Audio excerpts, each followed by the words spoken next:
morning. Good morning. That's why I don't know you're there. I'd like to call the Hillsborough County Board of County Commissioners Land Use meeting to order. Will everyone please rise for the Pledge of Allegiance and invocation given by Chaplain Commissioner White.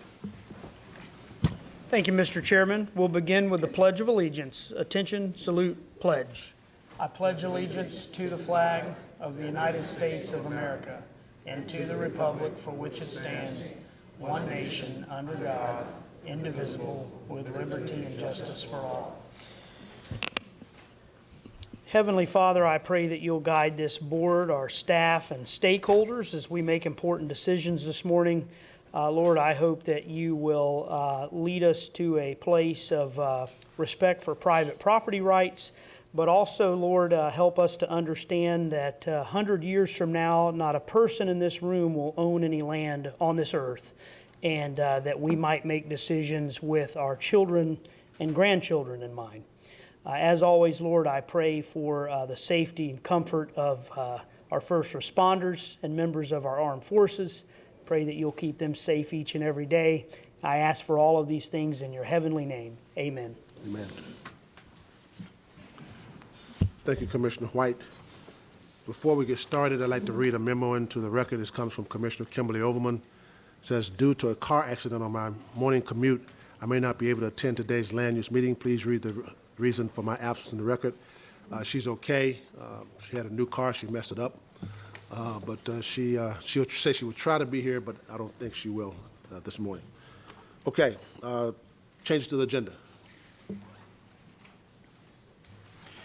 Good morning, Commissioners. Joe Moretta, Development Services Department for the record. We have several changes to the agenda.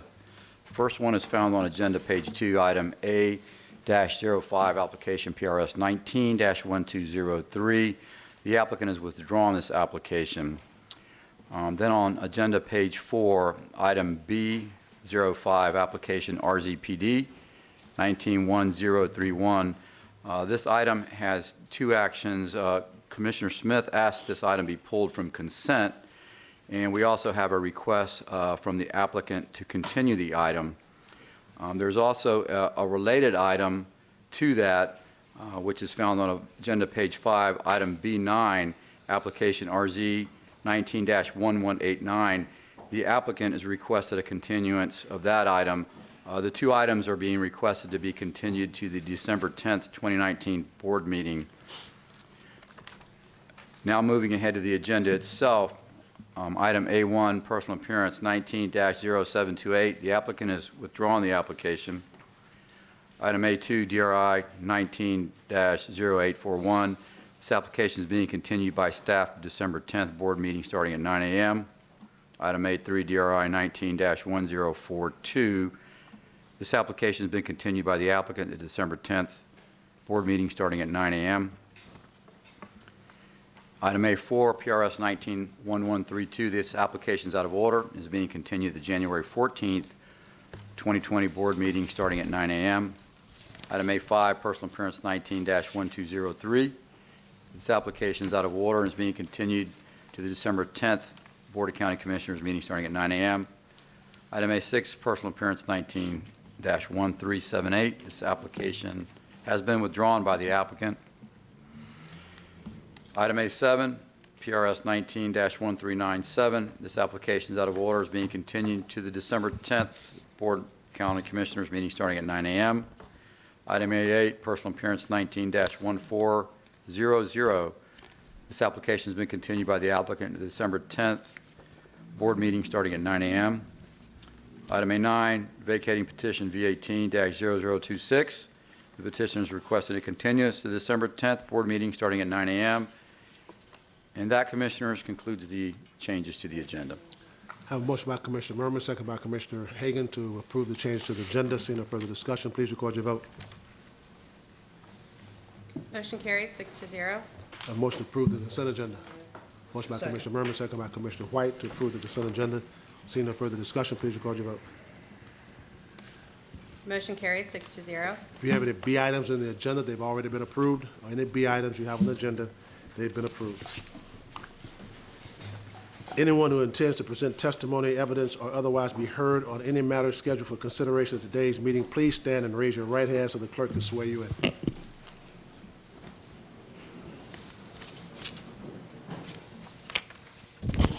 Do you swear or affirm that the testimony you are about to give will be the truth, the whole truth, and nothing but the truth? Mr. Beretta.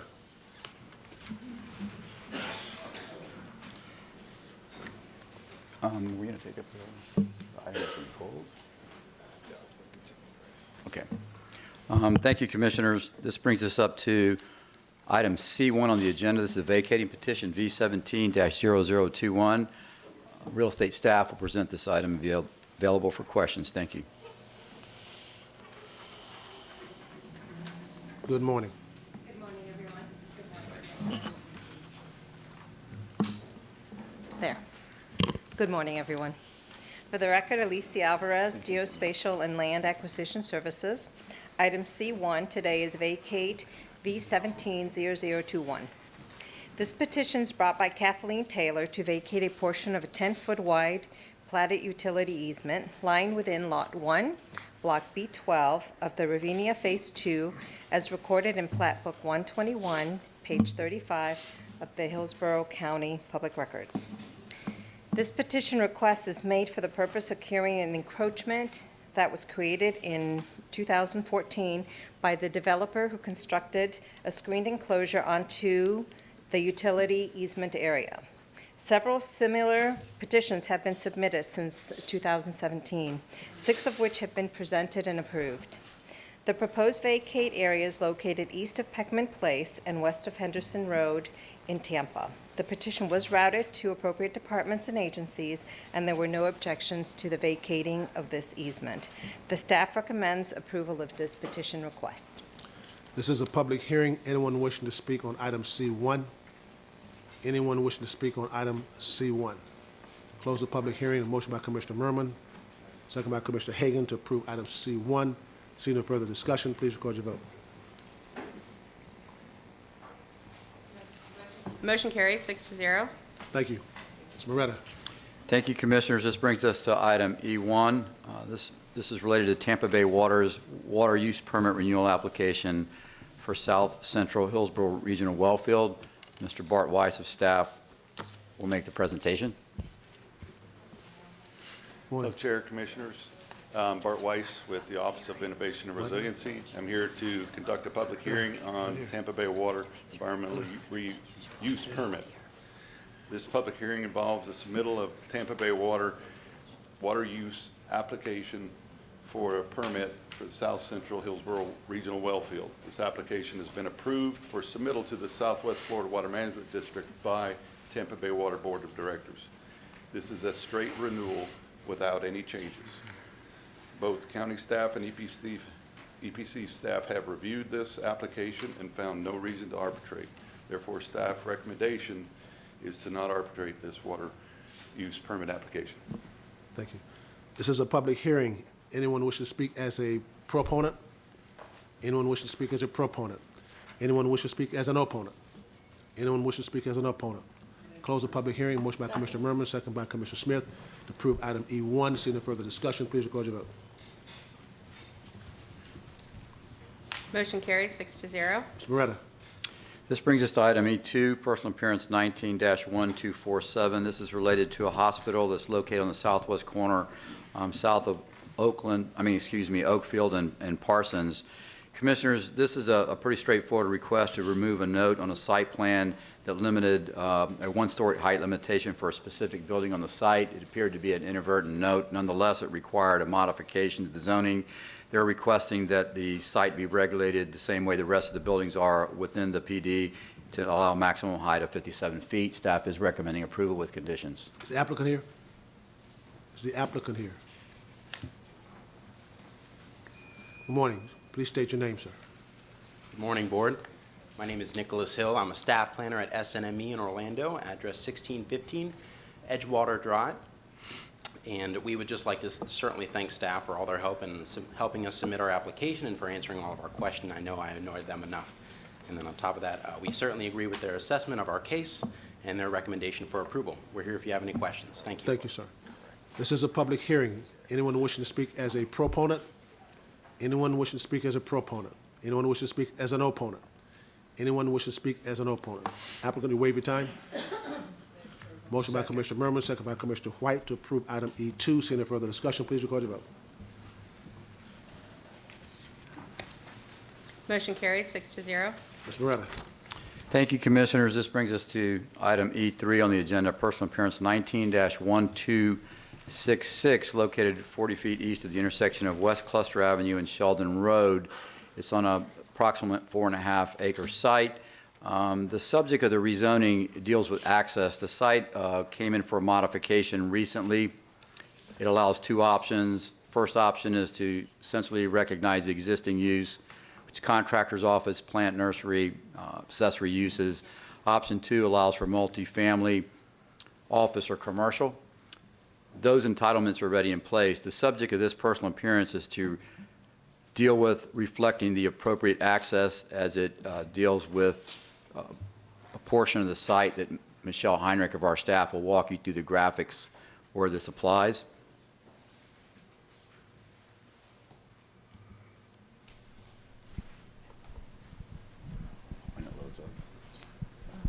Good morning. Michelle Heinrich, Development Services. As Mr. Moretta stated, the essence of this application is to correct the reference and the width of an easement on the property on Sheldon Road. Right here is from the staff report, a graphic of the existing site plan, and as required in our DRPM, it showed all easements on the property, and that was referenced, which you see here in yellow, from OR Book 25302, page 588. And this deed was recorded in 2017 for the sale of 8704 by the property owner of 8710. And those two properties are on a private road, Hyder Joe Lane. The site plan depicts a 20-foot wide easement that runs along the north, and then a 30-foot wide easement shown on the plan, which is 10 feet within the subject property and 20 feet outside. What the applicants are doing today is correcting that, and that is also in our staff report, and that references a previous deed which was inclusive of all the property owners, Mr. Ray that owns this property, as well as the Hyder families back there, and that was done in, I believe, 1996. That OR book and page number is now reflected on the plan, and it shows a 20-foot wide easement along the north and a 20-foot wide easement that runs along the boundaries between Mr. Ray and the Hyder property. And I'm available if you have any questions. Okay, thank you. Is the applicant here? Good morning. Please state your names. Mr. Chairman, members of the commission, my name is Mark Hold Bentley, 401 East Jackson Street, Tampa 33602. As Michelle indicated, our surveyor initially, in connection with the PD that was approved by this board, relied on an erroneous instrument. It was a deed between the two properties that are located east of, contiguous to the subject property, and that was in 2017. The correct instrument was a recorded deed, easement agreement signed between my client, the petitioner, and the Ray family. It was a mutual agreement, and that was signed in 1996. So the staff simply asked us to come in and correct that error. And as you can see through Michelle's explanation, it actually added an additional 10 feet on the west side of the eastern property. So if you have any questions, I'm here to try and answer them. Thank you. Okay, thank you, sir. I have no questions at this time. Thank you. This is a public hearing. Anyone wishing to speak as a proponent? Anyone wishing to speak as a proponent? Anyone wishing to speak as an opponent? Anyone wishing to speak as an opponent? Waive your time? Sure. Okay. Thank you. I have a motion by Commissioner Kemp, second by Commissioner White to approve items E3. See no further discussion. Please record your vote. Motion carried, 6-0. Hey, thank you very much. Have a good morning. Take care. Thank you. Mr. Moretta.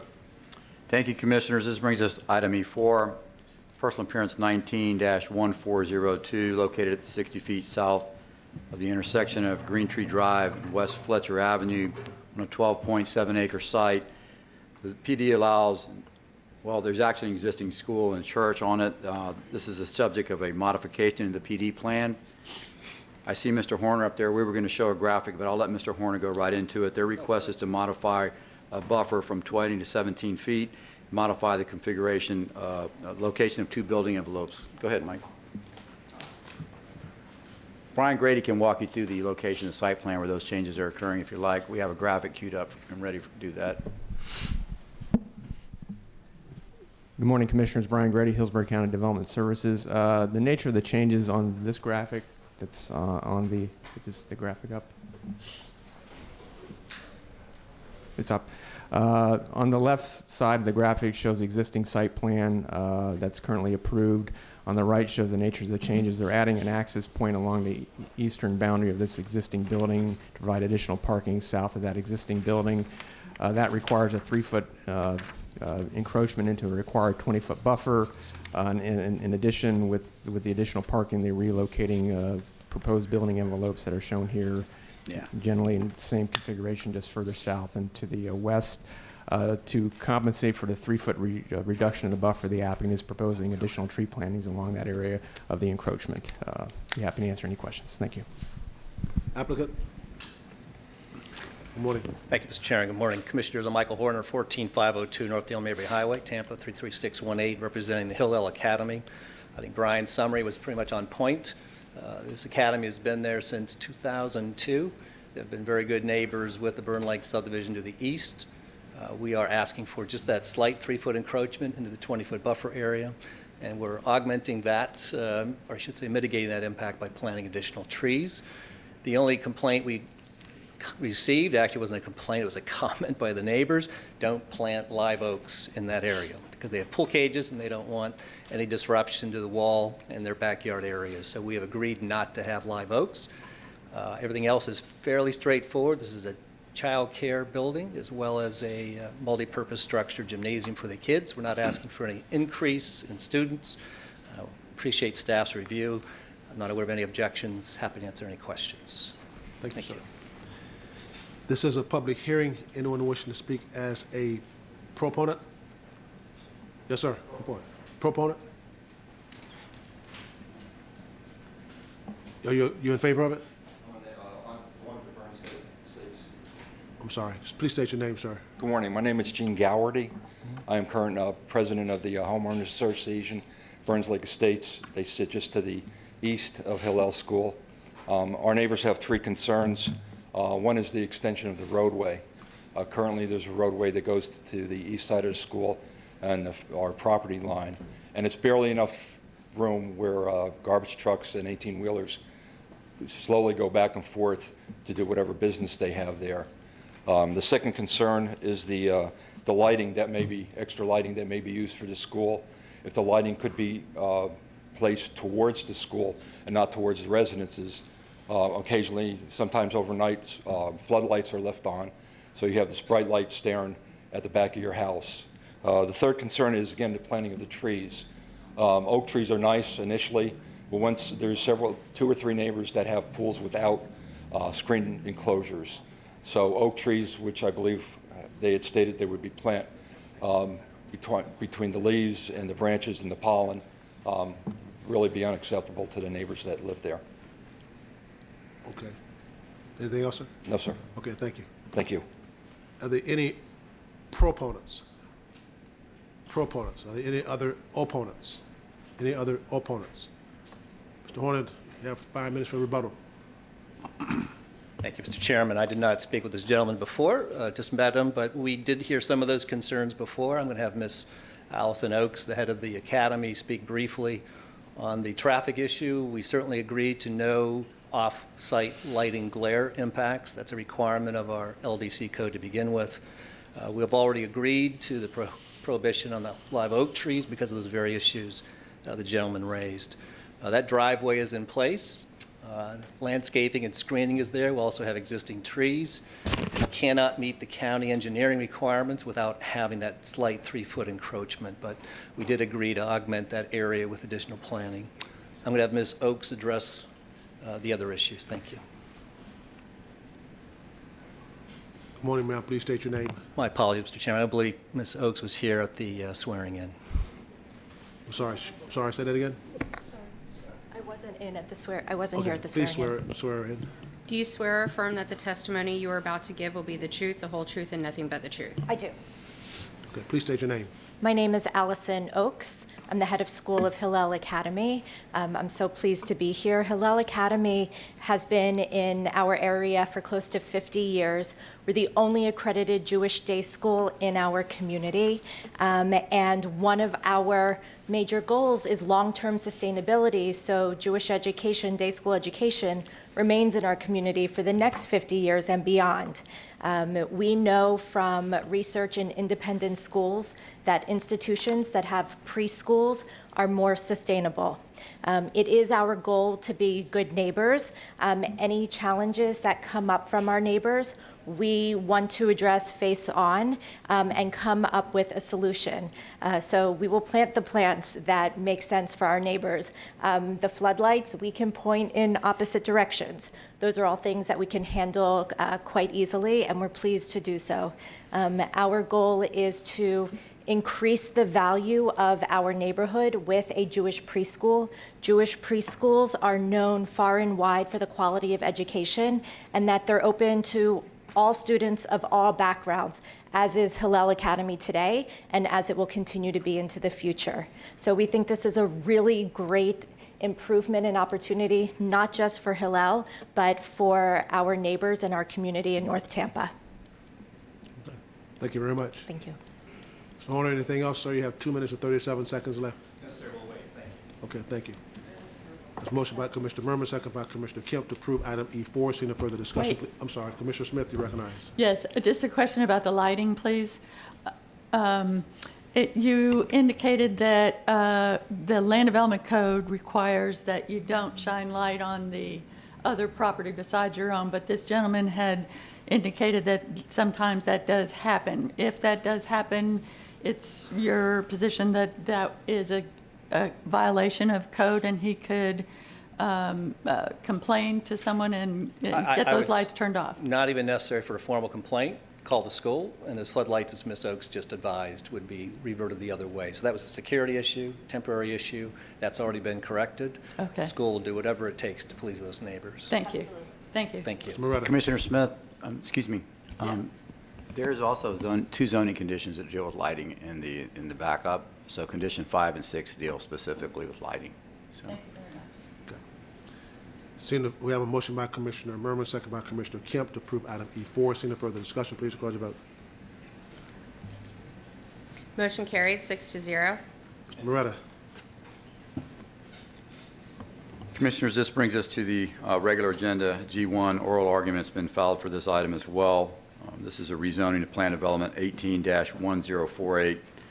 It's generally located south of Bishop Road and west of County Road 579. The request is to rezone AR and AS1 property to a plan development to implement the Waimama Village 2 plan. The proposal is for 1,056 homes. It also includes a 25-acre school site. Staff is recommending approval with conditions. This item was remanded back to the zoning hearing master to deal with natural resource issues as well as get more clarity on design exceptions related to the road. Michelle Heinrich of our staff is going to walk you through the findings from the wetland habitat issues and also the design exceptions in terms of the location of where they're occurring. We also have additional staff if there's other questions that maybe get into more detail on those items. Good morning again, Michelle Heim, Development Services. As was stated, the remand did deal with 4 issues that the board asked us to re-examine in the remand application that occurred in August. Firstly was the design exceptions. There are 3 design exceptions that are associated with this application, 1 on County Road 579 and 2 on Bishop Road. All 3 of those have been authorized for deviations from the TS7 typical road section, and that is that road section deals with 2-lane undivided local and collector rural roadways. Transportation staff did re-review those and found that they are still holding to their original support of those, and we do have transportation staff here that could get into more details about that if you have more questions. Secondly, in regards to the wetland acreage, the board noted that projects are required to provide open space, and these are the WVR projects, and that wetlands must already be undeveloped, but they are permitted to be classified as open space. The board wanted us to see if that additional open space was already required, what was additionally be preserved, and how that was used in the density calculations. For this analysis, we did work with the Planning Commission staff and determined in compliance with Comprehensive Plan 48 that wetlands are specifically identified as an option for open space. So that does continue to be part of the open space calculations for this application. The project does have a gross acreage of 528 acres, and in WVR, 40% must be preserved as open space, and in that case, that's 211.2 acres. The wetlands account for 112.5 acres, or 21% of this open space. Therefore, the applicant is utilizing a permitted type of open space, and they do meet that minimum acreage. Also, in terms of density, the wetlands account for 21% of the site. And as you're probably well aware, in our comprehensive plan, you can utilize the wetlands for density calculations if they're under 25%. So in this case, the project was eligible to allow for all acreage to be applicable for the density calculations.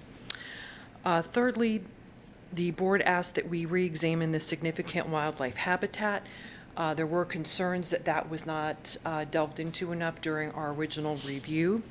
So what we did under the remand is work with Natural Resources, who also had conversations with EPC.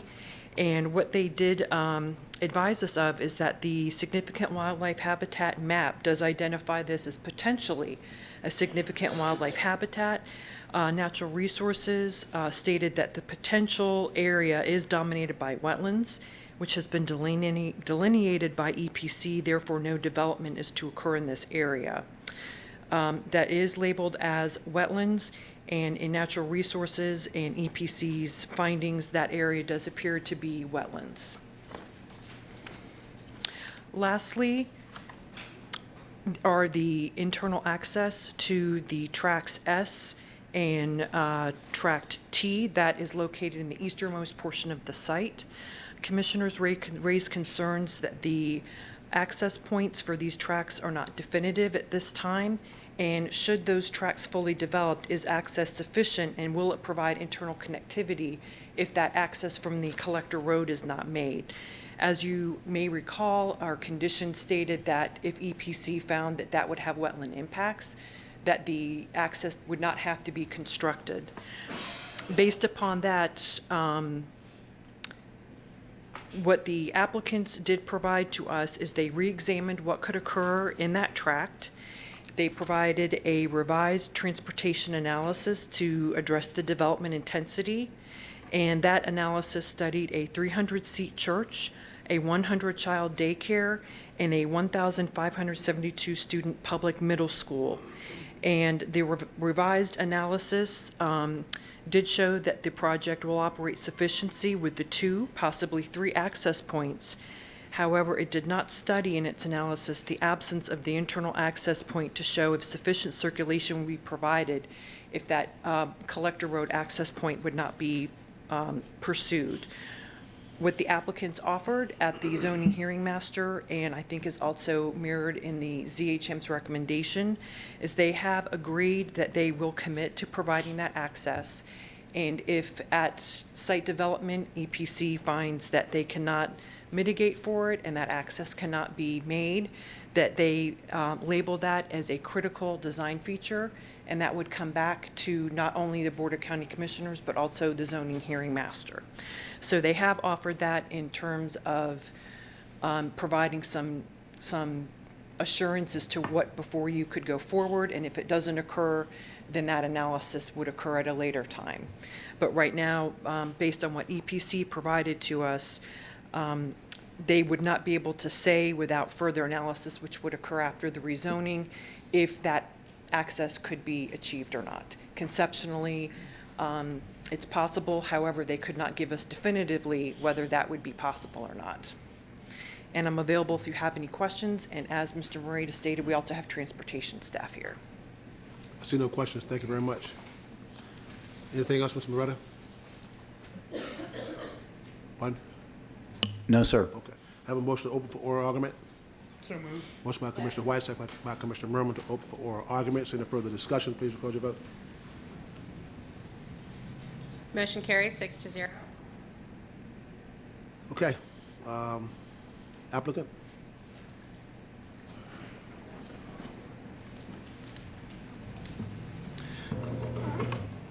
Good morning, Mr. Chairman and members of the County Commission and staff and council. My name is John Grandoff.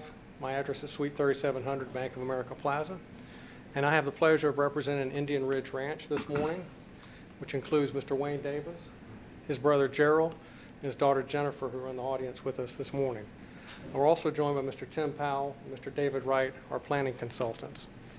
My comments will be very brief, and I want to refresh your recollection that the Zoning Hearing Master has conducted 3 exhaustive evidentiary hearings with findings of fact and conclusions of law, and 3 separate reports and auxiliary reports have been prepared by your staff to supplement those findings of fact and those conclusions of law. The Zoning Hearing Master on page 45 found that there's competent substantial evidence to demonstrate that the requested plan development rezoning is in conformance with the applicable requirements of the Land Development Code and with all applicable zoning and established principles of zoning law. He also found that the request is in compliance with the Hillsborough County Future Comprehensive Plan and with the vision of the Waimama Village Community Plan, of which the Davis family played an integral part as the drafters and framers of that plan as part of the bargain.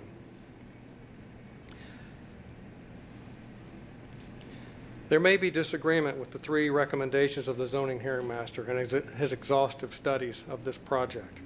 However, the proper course for such disagreement is to amend the zoning code and the comprehensive plan in a legislative lawmaking process with public debate and proper discourse.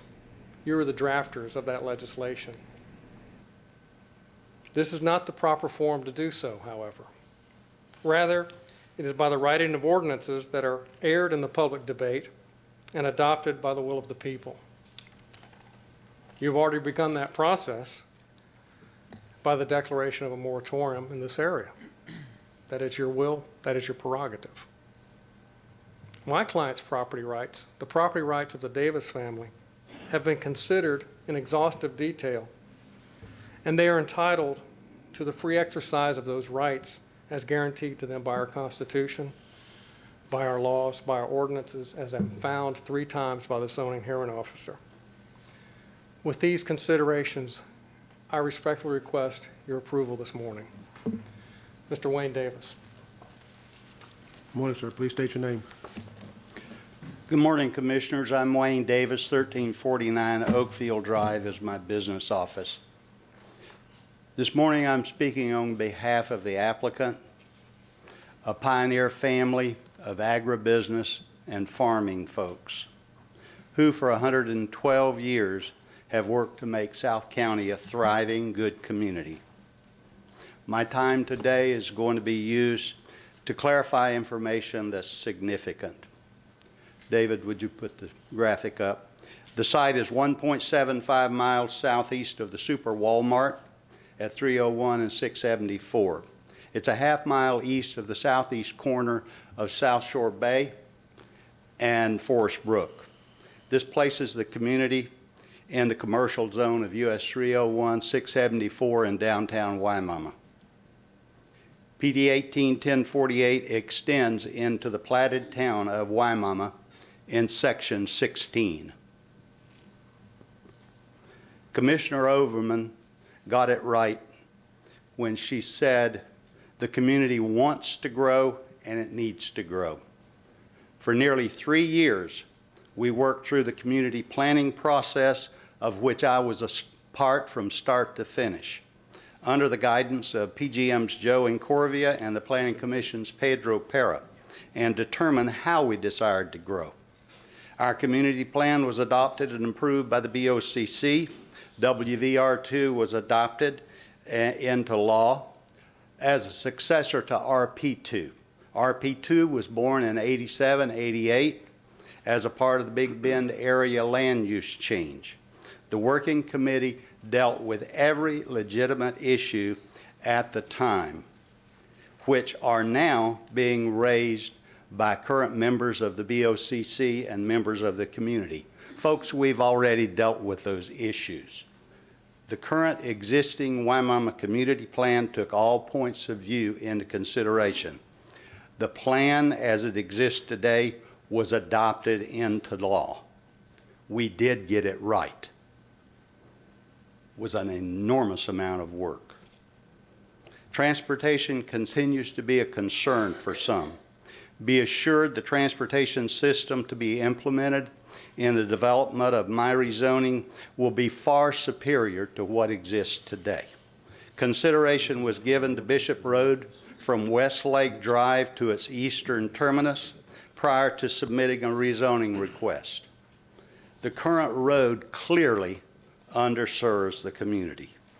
I retained Wayne Griffin as a consulting engineer to work with Mr. Williams of the county, and that resulted in a modern designed road that has streets, sidewalks, utilities, and a bike path. The cost of that improvement and the utilities will exceed $1 million. I volunteered to Mr. Williams early on that we would fund the cost of that improvement. That improvement's more than $1 million that my family offered to provide. Upgrades to County Road 579, Bishop Road west of Westlake will be provided by whoever is the developer. Mobility fees exceeding $6.8 million will be generated by the new residents who move into the community. Combine all those, and that exceeds $8 million. I think that's a fair contribution to transportation in that part of the county. Internal connectivity was a subject of the remand and is shown on our site plan as is requested by Development Services in the county school system. EPC has stated that they have no objections to the crossing of a drainage way to internally connect the RSU and school site to residential areas. The time to address this issue is during the design, construction plan approval, and the permitting process. Trying to address and guarantee the crossing now is putting the cart before the horse. Zoning makes things possible. Permitting guarantees it. The wetland system and significant wildlife habitat were a subject of the remand.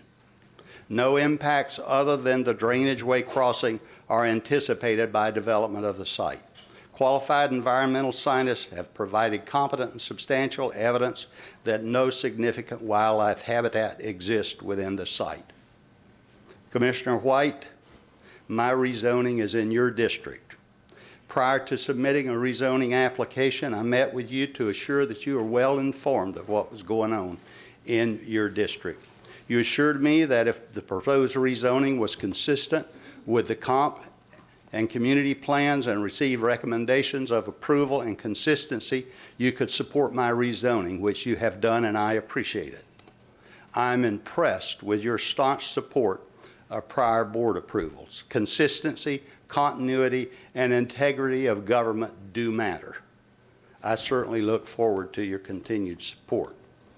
Commissioner Merman, you've been astute and well informed from your first encounter with my rezoning. You recognized immediately that my PD extended into the Wimauma plat. I will appreciate and need your support. Commissioner Hagan, it's apparent that you're a seasoned, fair-minded elected official, and you have very good judgment when it comes to seeing that things are worked out between residents and the county. Your scope of comprehending what is best for the county is remarkable. I appreciate your support and very much need your help going forward for us to resolve this in a favorable way for all concerned. In the U.S., citizens don't need a relocation permit, nor a work permit. In Russia, they're required. Imagine that. Americans can move to, work, and live wherever they choose. Thank God we're a free people. And thank God many people are choosing Waimama. Our town wants and needs the prosperity. Commissioner Miller, you said it best August 13th of this year. We cannot stop it from coming. We're not going to build any walls. Commissioner Miller, people deserve an affordable place to live. Someone made a place for all of the constant complainers. If Sir, you will, give me 1 minute No, sir, to wrap up. I can't, sir. Your time is up. Oh, Your time is up. Okay. Thank you. Thank you. Now moving to oral argument, and the party of records are the only ones that can come forth to speak in the oral argument. In support, Isabel Albert. Isabel Albert. Cammie Corbett. Cammie Corbett. Travis Council. Travis Council. Okay, I'm sorry. Each entity will have 10 minutes, those that are in support and those that are in non-support. So you have 10 minutes, Mr. Council. I did not think of the word. I was not in for the swearing in. Okay, please swear him in. Please raise your right hand, sir. Do you swear or affirm that the testimony you're about to give will be the truth, the whole truth, and nothing but the truth? Yes. Please state your name, sir. Travis Council. I live at 3935 24th Street Southeast in Ruskin. My business office is at 2675 County Road 579 in Waimama. Very much in support of this project. I don't want to take any more of your time. It's a good project. These folks have gone to incredible lengths to meet every point you've asked them. Thank you very much. Thank you. In support, Michael Peterson. Michael Peterson. Okay. In opposition, Vivian Handy. Vivian Handy.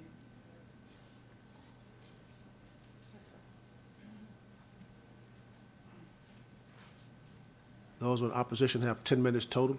Good morning. Please state your name. Good morning. Vivian Handy, Waimama, Florida. Sorry about that. I was making sure I was on the list. Have you been sworn in? I beg your pardon? Have No, you been sworn in? I have Please not. Raise your right hand. Do you swear or affirm that the testimony you're about to give will be the truth, the whole truth, and nothing but the truth? Yes, I do. I caught the tail end of the gentleman who spoke previously about what people deserve in our county.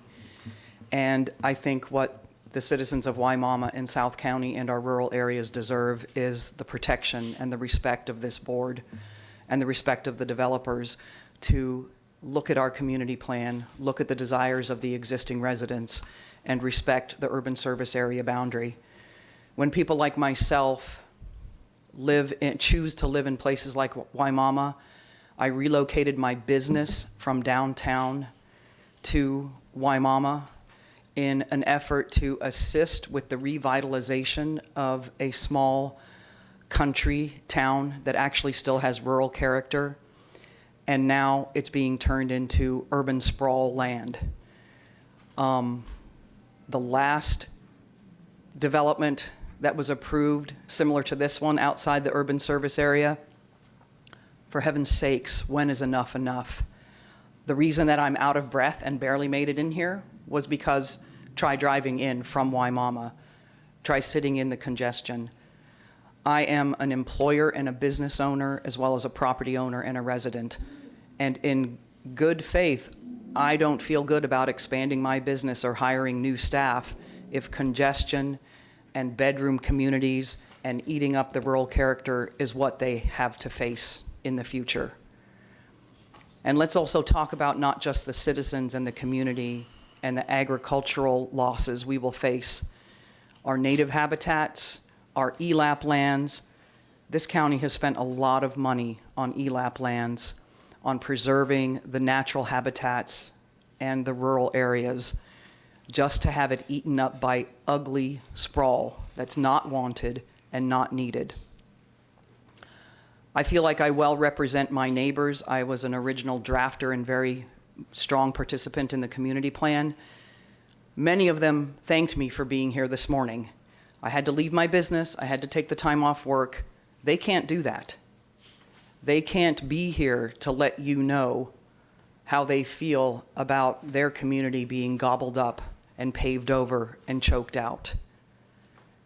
They don't know about the ridiculous party of record requirements. They don't know that they can't just show up to speak to their board. So the very difficult process is very much slated against the rural community and the working folks whose lives will be forever affected. As someone had said last week when we discussed the moratorium, the landowners and developers build and walk away. Sorry, Ms. Handy, we need to confine the testimony to the record for this rezoning. Oh, I beg your pardon. Okay. Thank you. Anyway, sorry. The developers walk away. The citizens are left holding the bag and losing their lifestyles and their character and their small towns forever. Please, please keep in mind and vote the right way for the people that live there and for the countryside, the agricultural lifestyles, and the dwindling native habitats that is left here in Hillsborough County. Thank you. Thank you. Nicole LaCour. Nicole LaCour. Applicant, you have 5 minutes for rebuttal. I'm sorry. I actually wasn't signed up for I missed it by 1 day for the public. Ms. LaCour, you were qualified to speak during the prior remand hearings, and you had signed up for the board for the previous board meeting, so that rolls over to this meeting if you'd like to speak. Well, so I don't have anything prepared. So I would just like to point out what I did the last 2 times, is that our infrastructure cannot support what we have now. Water, actually I have the sign with our water levels, what we have, what left. Empty is the black, blue is sufficient, and pink is running low. And if you look, did you point that out at the last meeting? No, I don't did not, recall sorry. that. But I can speak about water because I did speak about it at the last meeting. That was one of the water, sewer, anything in infrastructure. We don't have any of it. Our schools are at overcapacity. We don't have enough fire stations. We're 20 stations too short, with the biggest need being in South Hillsborough County. So, I mean, we don't have the infrastructure to support it. And sprawl costs us all. So please stop. Thank you. Applicant, 5 minutes for rebuttal.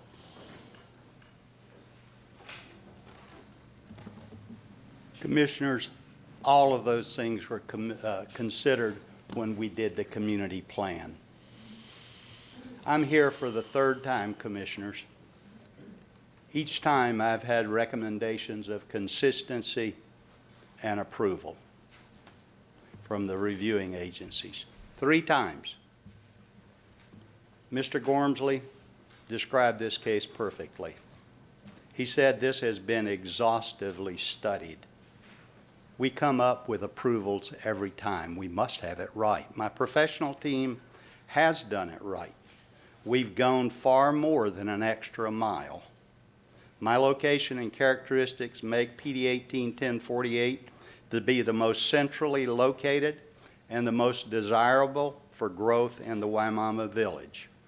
Working families need an affordable place to live.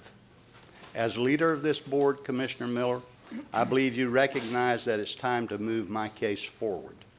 I'm asking for your support and for the approval of the board, which will enable me to complete my rezoning in the most favorable way for all concerned.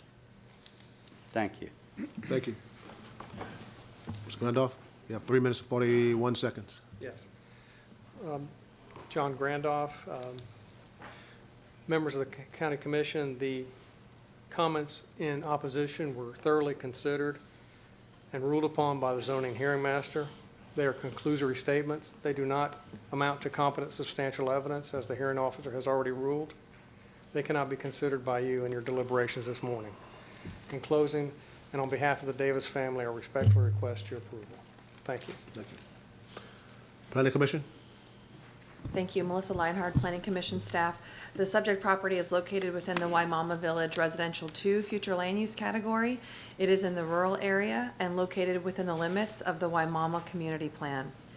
Per Objective 48 of the future land use element within the comprehensive plan, in no event shall contiguous open space constitute less than 40% of the gross site acreage in the WVR2 future land use category.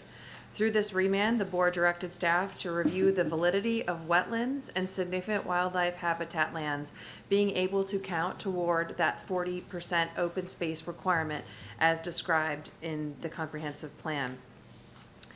Under Objective 48 of the future land use element and per the adopted Waimama community plan language, the types of open space that can be considered includes wetlands. Policy 14.2 of the future land use element states that for clustering purposes, open spaces shall be conservation areas. From the definition section of the comprehensive plan, wetlands and significant wildlife habitat are both defined as conservation areas, meeting the intent of open space. And as outlined in previous Planning Commission testimony at zoning hearing master meetings, as well as the Board of County Commissioner land use meetings, the Waimama Village Residential 2 category requires employment and services to exist to support new residential development. Planning Commission staff has determined that the proposed rezoning meets the employment and service requirements to support the number of residential units that the applicant is proposing. And based upon those considerations, Planning Commission staff finds the proposed plan development consistent with the future of Hillsborough Comprehensive Plan for unincorporated Hillsborough County, subject to the conditions proposed by Development Services. Thank you. Zoning Hearing Master.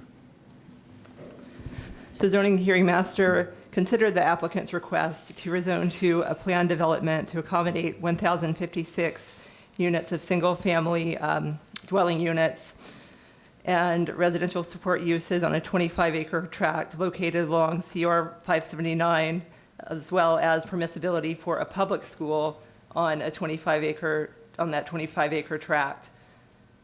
Alternatively, the proposal for the school tract would allow development with residential lots if school development is not requested by the Hillsborough County School Board. Should this tract be developed with residential lots, however, the maximum number of lots permitted within the entire PD cannot be exceeded.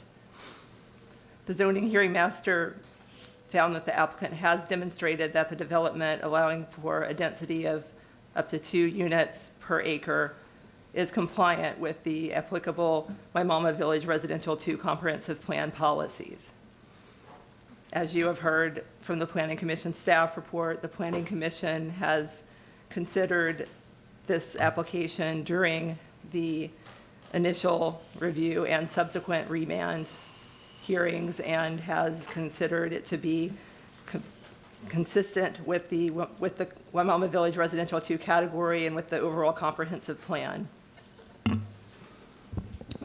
county engineer has considered the transportation safety issues raised during the process and has found that transportation safety has been adequately considered and that any design deviations are appropriate and normal to the design process.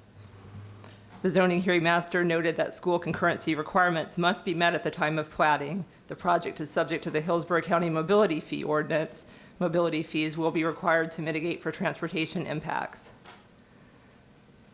The zoning hearing master considered at the second remand hearing additional evidence on matters related to the design exceptions, open space, and density calculations as related to on-site wetlands, significant wildlife habitat, and connectivity through tracts RSU and S relative to wetland impacts. The zoning hearing master found that the additional information is supportive of the finding of consistency. Overall, the zoning hearing master found that the proposed rezoning would allow for development that is compatible with the existing and planned development pattern found in the surrounding area and is consistent with the comprehensive plan for unincorporated Hillsborough County, including the Waimama Village Community Plan. The zoning hearing master recommends approval with conditions. Now moving to board discussion. Commissioner Smith, you recognize. Thank you. And so there was a couple of very, very slight changes in this this time around, and I've looked through those and I remain very much opposed. I'd like to thank all the citizens who've continued to participate with oral and written evidence provided to the case file. I find the testimony of the framer of the Waimama Community Plan very compelling, as I myself participated in the Waimama Community Plan, and so I agree completely. This is, every time the county approves another huge subdivision like this one, citizens throughout South County have to live with the impacts of thousands more people on the local infrastructure, and taxpayers throughout the whole county are on the hook to subsidize the infrastructure because the impact fees are nowhere near enough to cover the cost. $6.8 million as cited by the applicant in mobility fees. We all know that doesn't touch road widening. 1 mile of road widening is at least $25 million. So this has come before us twice before, and each time I put a lot of reasons and points on the record that justify denial, and all those points still stand today, so I won't repeat them all this time around. I'll just say a few other things. For many reasons, the timing is not right for this, and it is premature to change the zoning to multiply the density to 10 times their entitlements, from 1.5 acres to 2.2 per acre. The applicant talks about property rights. They have the right to build according to their current zoning, 1.5 acres. They're asking for 10 times that, and that's up to us. So I'll cite these comp plan policies related to the timing that I didn't cite before, and that is future land use element objective 2 talks about the timing of growth and tells us to manage the timing of new development to coordinate with the provision of infrastructure, transportation, transit services, and other public services such as schools, recreational facilities, et cetera, in a financially feasible manner. So that's up to us, and that's our prerogative. And I say we are nowhere near that for the timing to approve this. Other policies, including but not limited to policy 2.1, require us to evaluate the timeliness of development and specify that a project is considered premature if any of the following indicators are present. 1, there's a lack of planned or programmed urban services such as multimodal transportation systems, central water and sewer, schools, fire, and emergency services, and the citizen was correct in saying we are behind in fire out here. Fire and emergency times are getting very long.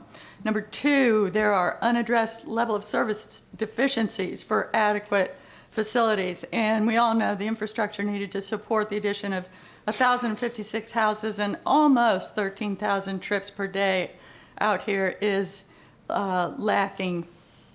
And this proposed PD does not provide the connectivity required in the Waimama Community Plan. The plan requires through road spacing every 1,320 feet.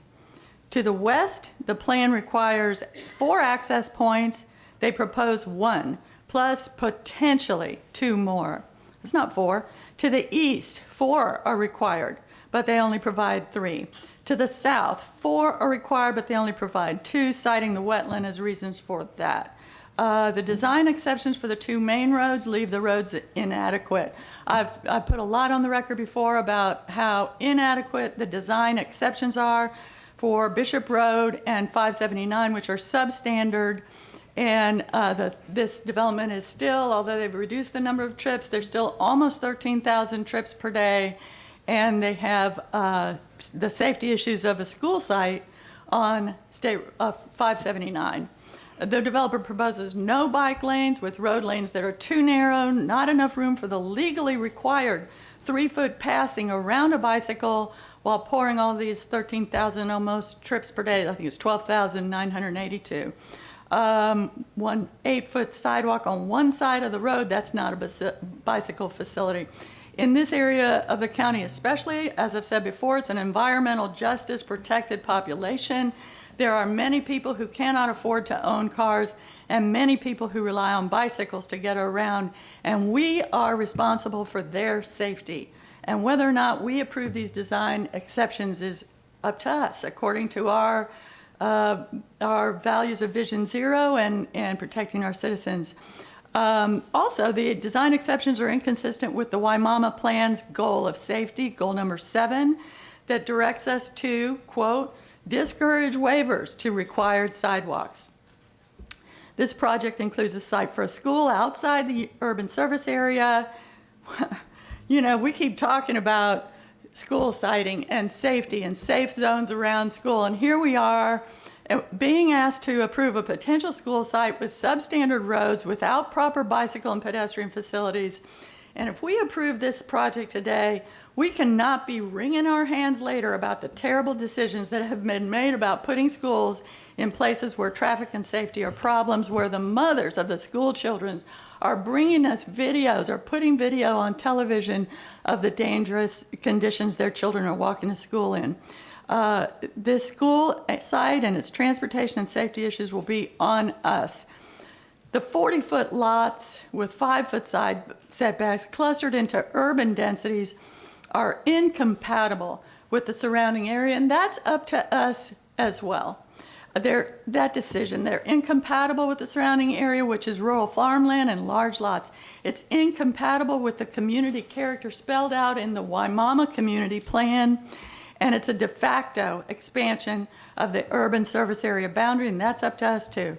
This development is just more costly urban sprawl. It'll be just another subdivision pouring commuters onto the roads every day, commuting to jobs and services in Tampa and Brandon, further clogging our roads from South County and into Tampa. So I move denial. Motion by Commissioner Smith. Is there a second? Second. Motion by Commissioner Smith for denial, second by Commissioner Kemp. To the motion, Commissioner White, you recognize. Thank you. I'll start by addressing Mr. Davis. Mr. Davis, you very accurately summarized our meeting. You met with me at a time when nothing was filed, and I told you that I could be supportive of your proposal if it were compliant with the comp plan and LDC, and that recommendations of approval would be incredibly important factors for me. In other words, I told you that I wouldn't do you any special favors, but that if you check the boxes, that would be important in my decision-making process. I'm all about the rule of law, and Mr. Grandoff hit the nail on the head when he said that there's a proper way to address the issues in South County through the legislative process. And we've started that process with the moratorium and pending work on the comp plan and LDC as it relates to the WVR2 land use category. But the Davis family is entitled to due process, and they had started this rezoning process before the board initiated the moratorium and the work on the WVR2 land use category. I am committed to mitigating urban sprawl. Commissioner Smith, in your comments, you've touched on the timing and phasing concept. I've said publicly that that's something that I'm interested in. I would very much like to see that integrated into any legislative changes that we make to the WVR2 land use category. But for the time being, again, I believe that these folks are entitled to due process. They had started this process before we started our work. They've checked the boxes according to the current legislation that exists. We have recommendations of approval from the pertinent departments and agencies in front of us. So in this case, I feel that we have no choice but to approve this rezoning, and I would offer a substitute motion for approval. We have a substitute motion for approval by Commissioner White, second by Commissioner Merman. Commissioner Merman, you recognize. Thank you, Mr. Chair, and thank you, Mr. Davis. Thank you for the residents that come out today. We hear a lot about this over the last few months, and I do think that we are correcting past mistakes. And this before we came on this commission, just so you all know. From an educational standpoint, we don't just sit up here and approve things and then the bulldozer shows up the next day. These are projects that have taken a long time to mature, but I have learned one thing in being on this board, and that is, yes, the due process for the private property owner, but also our respect for the process that it takes to get here. And we are on the second remand, again, with full approvals. If we denied this today, and we are quasi-judicial up here, and we've already had this happen one time, this would go across the street to the court, and the judge would say, tell the plaintiff, I guess, that his rights were not taken into consideration, and they would send it back to us, so we have to approve it. And honestly, you know, we can't keep doing it. And I think that what we are doing is through the RP2 and WVR, we are looking at those technicalities and policies to see where we can make changes to those to go forward, to not allow the past mistakes, and I'm talking past. So, you know, that's why I am in support of this, and I think it's the right thing to do for us going forward, because if we did not approve this today, we probably would have to approve it after it goes through the court process.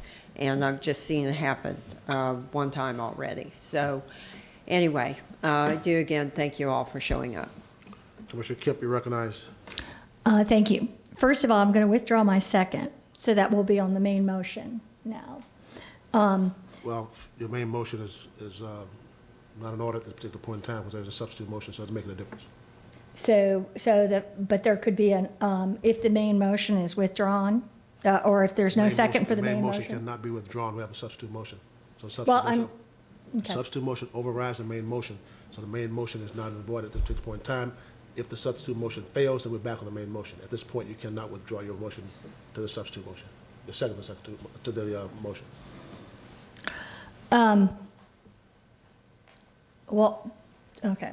I will go forward and just say, first off, in terms of competent and substantial information, I couldn't disagree more with Commissioner Merman with regards to the law. I am the only lawyer on the board here. I think we have competent and substantial information on the record. I think Commissioner Smith did an incredible job of putting that information out there. As I have, and I had many of the same, but not as thorough remarks, but I just like to let the board once again know that we are the arbiters of this timing and what happens to the communities. So I think even if this were to go to the court, we should certainly try to do that in terms of the competent and substantial information on this record, evidence on this record. As Commissioner Smith stated, I'm going to go over some of those points, but the Waimama Village Residential 2, Objective 48, in order to avoid a pattern of development that could contribute to urban sprawl, which is exactly what this is, it is the intent of this category to designate Waimama Village Residential 2 areas inside the boundaries of the Waimama Village Plan that are suited for agricultural development in the immediate horizon of the plan, but may be suitable for the expansion of the village as described in this plan. It says may. So the question for this board is whether this development is suitable at this time. As Commissioner Smith said, Objective 2, the timing of growth from our comprehensive plan to manage the timing of new development to coordinate with the provision of infrastructure, transportation, transit services, and other public services such as schools, recreational facilities, etc., in a financially feasible manner. That has not been done. That has not been done. The comprehensive plan does not require us to increase densities in the Waimama Village just because it's requested. The development must be suitable based on the timing, compatible with the surrounding area, and we have to have infrastructure to support putting all these people and cars out in that rural area. And because this is a planned village, the cost of infrastructure must be funded by the developer, not by Hillsborough County. But the record doesn't explain how this will happen. The record is not complete in this regard. There's insufficient information for us to conclude that taxpayers won't be on the hook for the infrastructure to support this massive development. We have competent, substantial evidence that this proposal to put 1,056 homes in the Waimama Village is premature. We don't have the infrastructure in place, roads, water, sewer, elementary and middle schools. We're talking about throwing down a tremendous amount of car traffic, as Commissioner Smith said, in this rural place, 13,168 trips a day, 1557 at AM peak, 1258 at PM peak. We have little information to none about water and wastewater and how that need will be met and funded. That is not on the record at all. We have competent, substantial evidence that this proposal is not consistent with the surrounding area. This development's not suitable at this time, and approval would create taxpayer-funded sprawl. I'd like to make a substitute or an amendment, I guess, to a motion to remand. Pardon me? Hold on. She's making an amendment to the substitute motion. Am I correct? Yes. Okay, she can do that. Go ahead. Thank you. What was your amendment? My motion is to remand, and it's the comp plan provides that all the costs of infrastructure, including water and wastewater infrastructure, for a planned village is the responsibility of the developer. However, no specific information is provided about specifically how this infrastructure will be built or paid for. There's no comment from public utilities. I have no confidence that this requirement will be upheld unless this is made abundantly clear in the record. In addition, in order to ensure that there is an enforceable requirement for open space,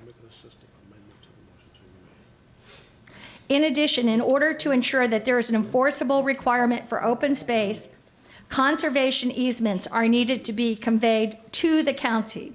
That way, these areas cannot be developed or sold later. So I'll move that this be remanded to, one, get specific information about the developer's commitment to fund water and wastewater infrastructure and all other infrastructure to ensure that no public costs will be created by this development, and to require that conservation easements over any, and to ensure conservation easements over any land designated as open space. Is there a second? Second. Okay, let me explain the parliamentary procedure here, folks, because I see some people looking at it. We had a motion by Commissioner Smith, second by Commissioner Kemp, for denial, okay? Then we had a substitute motion by Commissioner White, second by Commissioner Merman, for approval. Commissioner Kemp then wanted to remove her second, which she could not because the first motion belongs to the body, and the substitute motion overrules the first motion. Now we have an amendment by Commissioner Kemp, second by Commissioner Smith, for denial. It is germane because it does deal with the subject matter of the particular item we have before us at this particular point in time. Or to remand. I said remand. Okay, remand. I apologize. Let me ask a question here to staff, either Mr. Moretta, Mr. Gormley, or Ms. Lugren. We remanded this twice. Please explain why we remanded it and what the results of those first two remands.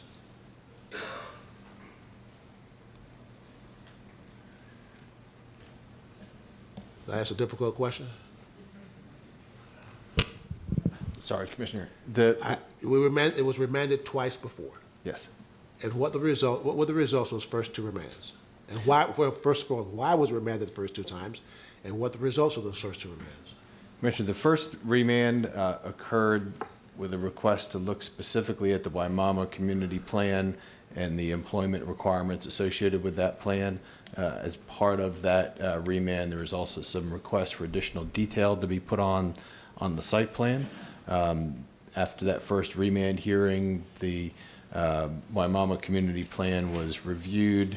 The employment requirements were identified in there and amended to this application to demonstrate that there was sufficient existing square footage to support the proposed development.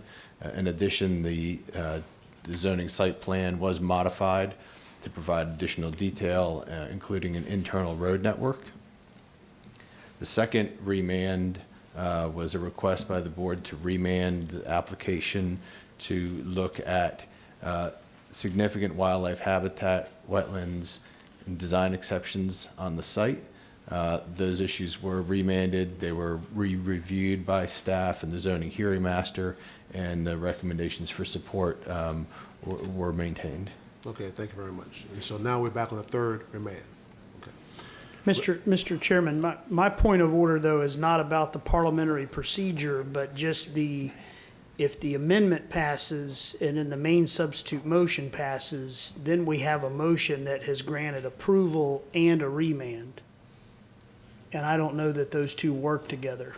What you would have, if the amendment passes, it then changes your substitute motion for approval to a remand.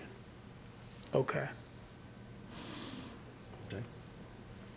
All right, we're on the amendment by Commissioner Kemp, second by Commissioner Smith to remand. Please record your vote. I'm sorry, Commissioner White, you recognize. So, the position that I'm in at this point, I know we want to take a hard look at what's going on in South County. I think that, again, Commissioner Smith and Commissioner Kemp have made, some compelling arguments with respect to things that require further investigation, further look. So in deference to Commissioner Smith and Commissioner Kemp, I will support one more remand. But I want to say for the record, though, that this will be the last remand that I'll support. But I understand what's going on in South County. The traffic congestion. I'm going to call it gridlock, traffic gridlock. Intense development pressure. So I can understand that we want to take a close look at this. I'll support one more remand. I do have to say, though, for the record, that if this comes back and we still have, recommendations of approval, if we have any additional conditions that have been offered up and the landowner has agreed to them, at that point, I'll be ready to vote. But I will send it back one more time if this motion passes. Commissioner Hagan, you recognize. Thank you, Mr. Chair. I'm certainly not going to support the remand. We're essentially just kicking this can down the road. It has all recommendations of approval. EPC's not objecting. We've remanded twice. I do not ever recall a situation where we've remanded a case 3 times. Maybe we have, but I certainly don't recall it. So we're just delaying the inevitable. So I'm going to oppose the remand and hopefully support the motion to approve. Commissioner Merwin, you recognize. I'm unsure of the fact that we can have a remand attached to a motion to approve. They contradict each other.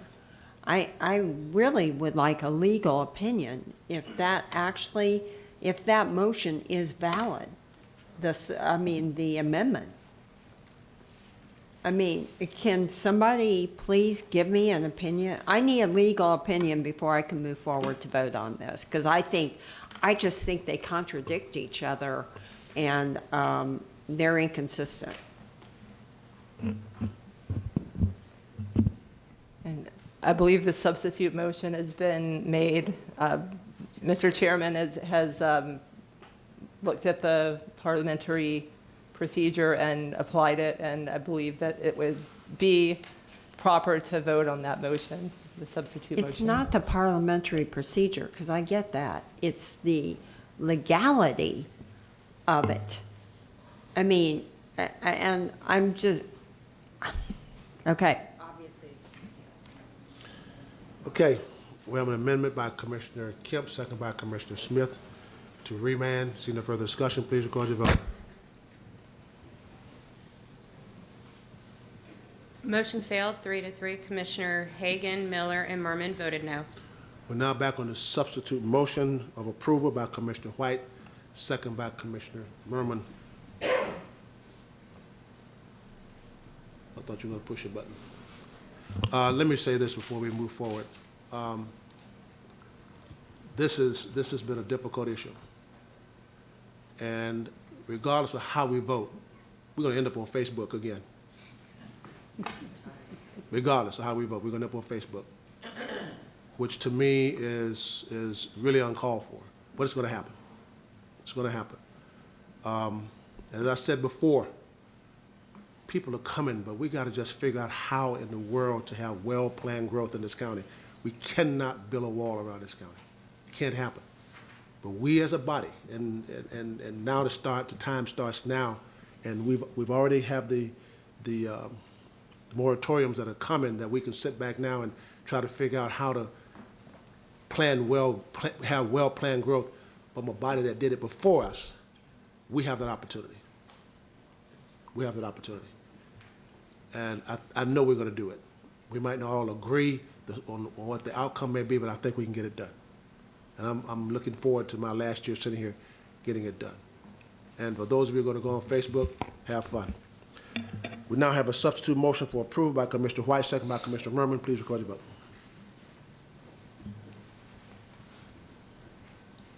Motion carried, 4-2. Commissioner Kemp and Commissioner Smith voted no.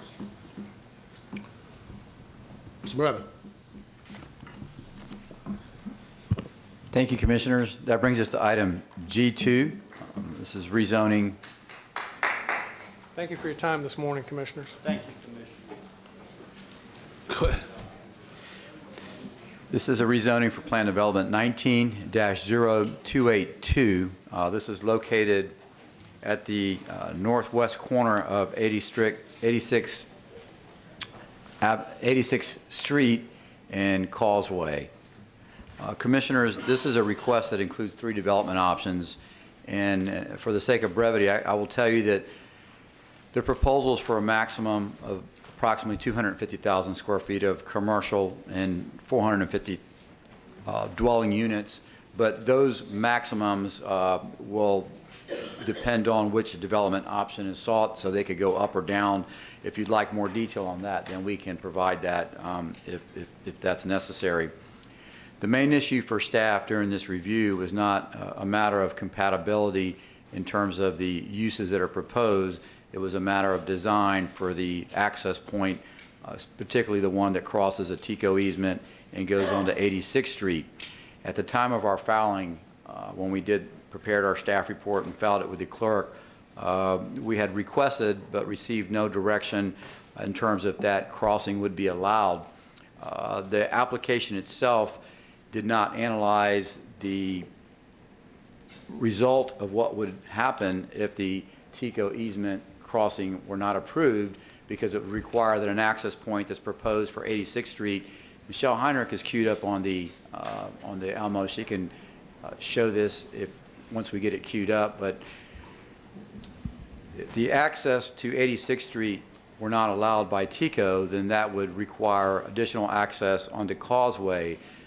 That Causeway access had not been studied as part of the application, so staff had concerns with that. At the time of our filing, that concluded in a recommendation of not supporting the application. Michelle does have the application up, or the graphic up now, which was included in the staff report. Michelle, can you show the 86th Street access point?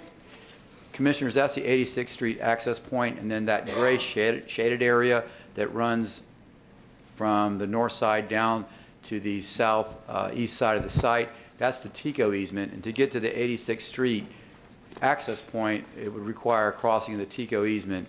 So that really, in a nutshell, was staff's concern regarding the transportation matter and the crossing of that easement to acquire access to 86, or if not, put an additional access point on Causeway, which concluded in our recommendation of not supporting it. I will tell you that the hearing officer had a different perspective on it, and Johanna can get into his recommendation as part of her reading into the record of the hearing master's perspective. He recommended that a requirement be placed on the zoning that if that cannot be acquired, that it would come back before the ZHM and then to the board again in terms of a critical design feature as it's coined in the code. But I'll let Johanna get further in detail on that. But again, that's the reasons for staff not supporting the application. We're available for questions if necessary. Okay, anything else from staff? Okay. Have a motion to open for oral argument? So moved. Motion by Commissioner White, second by Commissioner Kemp. I'm sorry, Commissioner Merman. Have to open for oral argument. Seeing for discussion, please record your vote.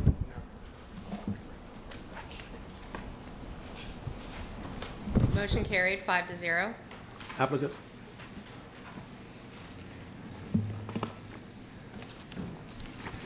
Good morning. Excuse me. Do we need to review those? I do. They're the exact same thing that we Hold on, submitted with the sir. ZHM. Hold on, sir.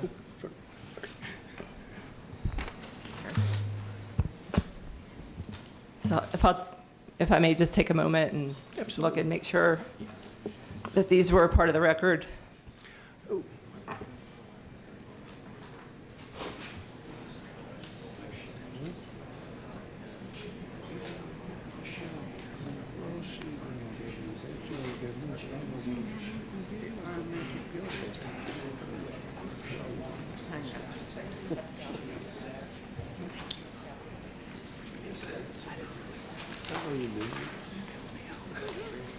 You remember that.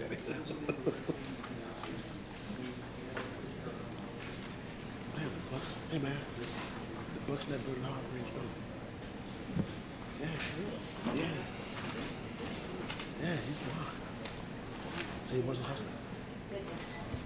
Yeah. Okay. Okay. You may proceed to review those. Okay, sir. Thank you. Good morning. I'm Kevin Manier with the Genesis Group, 1000 North Ashley, Suite 900, Tampa, and I'm assisting the Kearney family in the future development of their commercial property in the Palm River area.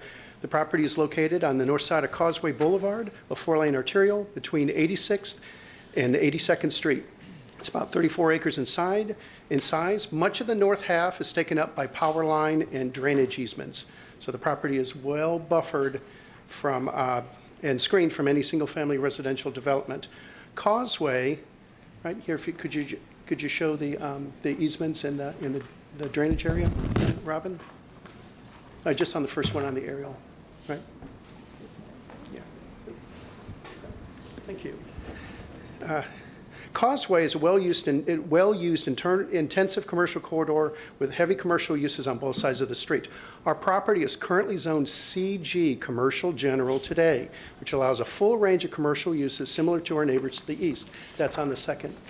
Okay. That shows the Causeway corridor. We're basically asking for 3 options in our zoning, all which keep about 114,000 square feet of very viable businesses on site today and focus all future development within a vacant redevelopment area along Causeway. Could you point out on the last one on the site plan, could you point out basically the redevelopment area? Thank you. That's all future development's going to happen in that area down on Causeway. We're basically proposing 3 options. Option 1, keep the existing CG zoning, because we're zoned CG today. We don't know who the end user is going to be, so we want to keep that option. Option 2, retain the existing viable businesses already on site and allow up to 460 multifamily dwelling units within that redevelopment pod down on Causeway. Option 3, retain the existing viable businesses and allow a little mix and match of, within a couple of pods, either do commercial or multifamily. And so those are basically the 3 different options. As indicated with the staff reports, we're consistent with the comprehensive plan. Multiple policies encourage higher density in the urban service area and Lewis Strip commercial. We're also consistent with the Palm River Community Plan, encourages infill. We're compatible with their surroundings. We're well set back from any single-family residential. I also want to mention that $5.5 million in upgrades to the water and sewer system that the county paid for in 2005 through the community redevelopment tax to encourage redevelopment in Palm River. These pipes are right out front and they're ready for to access. So we basically have plenty of capacity in our sewer and water. And Causeway here operates, I believe, at a level service C. We're right up the street from dozens of businesses in Palm River and Brandon, and downtown is minutes away. So consistent, compatible, adequate infrastructure in place, and I believe no neighborhood opposition. So why the recommendations of staff? Mr. Moretta's correct. The big issue is the TICO easement. Along the eastern boundary, staff wanted to, is where the TICO easement is, staff wanted to sign off from TICO now at the zoning stage, approving any future development within this easement. And then the second issue, which kind of dovetails into the first, 86th Street needs upgrades, and we do not have a design exception approved for the various potential improvements we might have to make. Regarding the TICO sign-off, we're proposing 3 different options with potentially different scenarios, dozens of different scenarios, and we believe a TICO sign-off at zoning is premature. We have worked with TICO on dozens of other properties within this easement and other easements, and the proper time to discuss it is always at the site development plan stage, when the end user is selected, final design layout's determined, and you just get your one sign-off from TICO. That's what we've always done before. And as a matter of fact, we've already done that on this very property with the existing driveway we already have in the easement, right? You show the, no, the new one, the existing easement. Is that it? Okay, thank you. We already have an easement. We already have a driveway across the TICO easement. We always work with TICO once the design is finalized and negotiate what they will and will not allow in the easement. It's done all the time, and I have many examples to show you all over within this easement where there's driveways and parking lots and such in there. Regarding the design exception, we fully understand that both 86th and 82nd are substandard and need to be upgraded. But unfortunately, the right-of-way for 86th is 50 feet wide, fine for residential, but possibly insufficient for additional commercial development, which needs 54 feet, not 50 feet, for right-of-way, according to the technical manual. We can't necessarily obtain this additional right-of-way because even though we own the adjacent property to the west, it still has that TICO easement on top of it. So we're right back to where we were with issue number 1, with the sign-off from TICO from the start. Furthermore, I need to stress there's a very large commercial project to the north of us, villages across town, also required to upgrade 86 when they build. So it was our opinion that requiring the design exception now is premature. It's only required if one of the commercial options is selected. Because 54 feet is not required if we build multifamily, only required if the villages of Crosstown doesn't do it first. Well, the zoning hearing master agreed with us and recommended approval with a brilliant suggestion to get us over this impasse. He recommended an additional condition that makes the second access across the TICO easement and the improvements to 86th a critical design exception, and we cannot go forward with our project without it. If we can't get these 2 things after our negotiations with TICO and such, we have to come back in front of you with a major mod. This critical design exception takes care of, I believe, concerns with staff and also allows us to proceed. So that's why we're here. We believe we basically are an approvable project, and staff doesn't have a significant problem with our project, but it's subject to your approval of that conditional design element condition. And one more thing, since the ZHM, I think I have some good news. Brian Bolvis, our attorney, has been working closely with TICO. Kevin, excuse me, Mr. Menier. You're referencing occurrences since the zoning hearing master hearing, which can't come into the record at this time. We continue to actively work with TICO. We have a lot of properties. We're always working with TICO. But anyway, we really like the critical design element condition. I think if we put that in, I think we get an approval, and I think then we're good to go. Mr. Bolvis may want to say a few things into the record regarding previous discussions he's had with TICO. We also have the owners and Libby Rodriguez, our traffic consultant, if you have any questions for them. We have prepared zoning conditions. We submitted for your consideration. These are identical to the ones that we submitted to the ZHM. But see, at the time, we did not know that this critical design feature option was out there, so that's not in there, but it is with the new conditions that I've submitted. And we've also addressed some of the comments from staff. With that, I and the team would welcome any questions, and we'd like to save any time for rebuttal. It's a great project. It's infill 101. It's on a street with plenty of infrastructure. We just have to get over this one hump. And I don't know if Mr. Bolvis wants to say a few words or if you have any questions for anybody else. You have 2 minutes and 24 seconds. Oops, sorry. Brian Bolvis with the firm of Manson, Bolvis, Donaldson, and Varn, 109 North Brush Street, Tampa, Florida. I'm a member of the Florida Bar, and I'm admitted before the Florida Supreme Court, the U.S. Supreme Court, and federal courts across the country.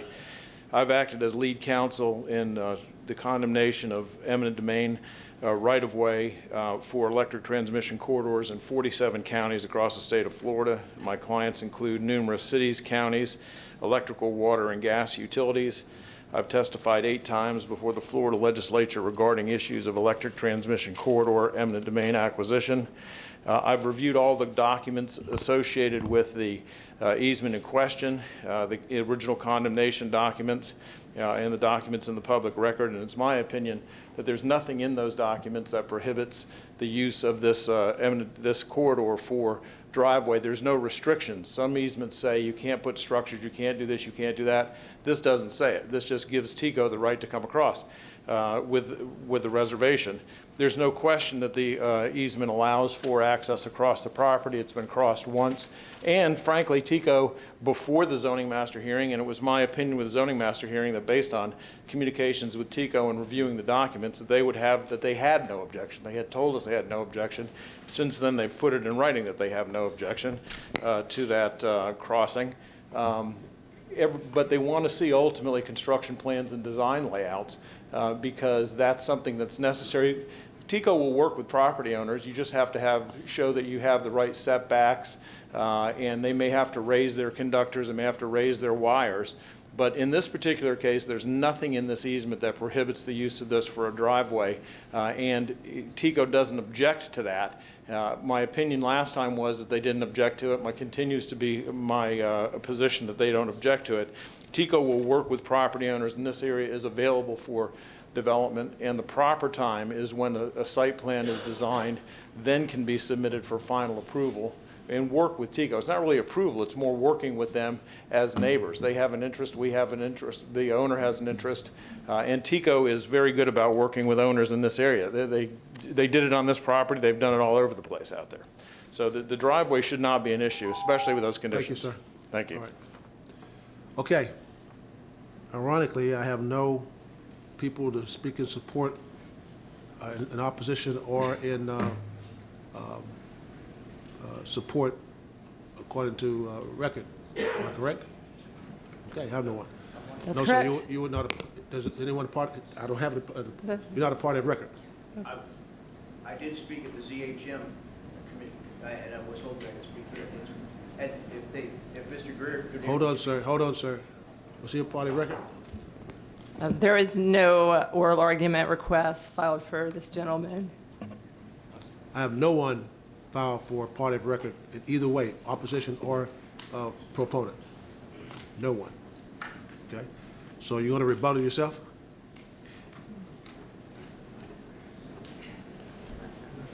Kevin Neer, Genesis Group. We love the critical design element idea. It gets us where we want, and it, I believe, gives them comfort. And it's a great project. You didn't take debating in school, did you? Because you wouldn't rebuttal yourself. Oh, sorry. Forgive me. If you have any questions, I'd love to answer any questions. You just don't get it, do you? Thank you. So, for that planning commission? Thank you. Melissa Leinhardt, Planning Commission staff. The subject property is located in the residential 20 future land use category. It is located within the limits of the urban service area and also within the greater Palm River community plan. The residential 20 future land use category typically includes residential, neighborhood, commercial, office uses, multi-purpose projects, and mixed-use developments. There's both commercial and residential development along this portion of Causeway. Policies 1.4, 16.2, and 16.3 of the future land use element promote infill development within appropriate locations in the urban service area. Policy 23.5 encourages high-density residential developments along major corridors.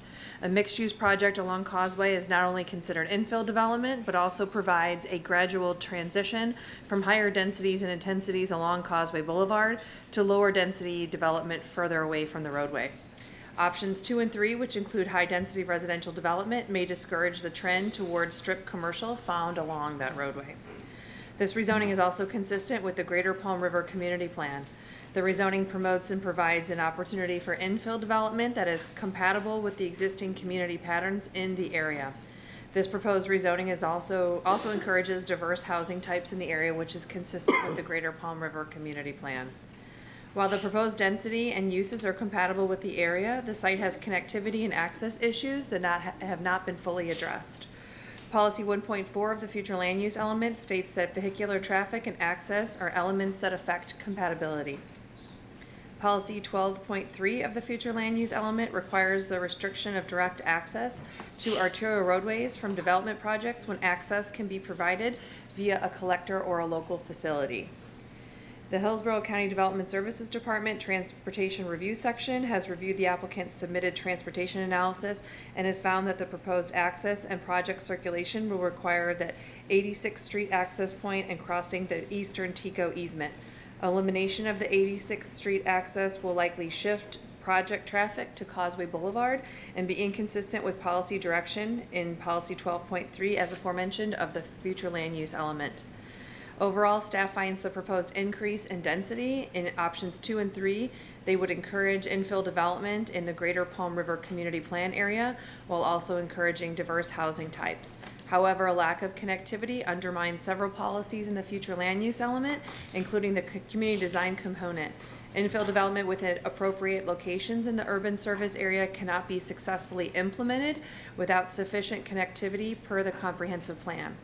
Due to the lack of the accesses and connectivity proposed, Planning Commission staff is concerned that an increase in density without proper connections to public roadways will create compatibility issues.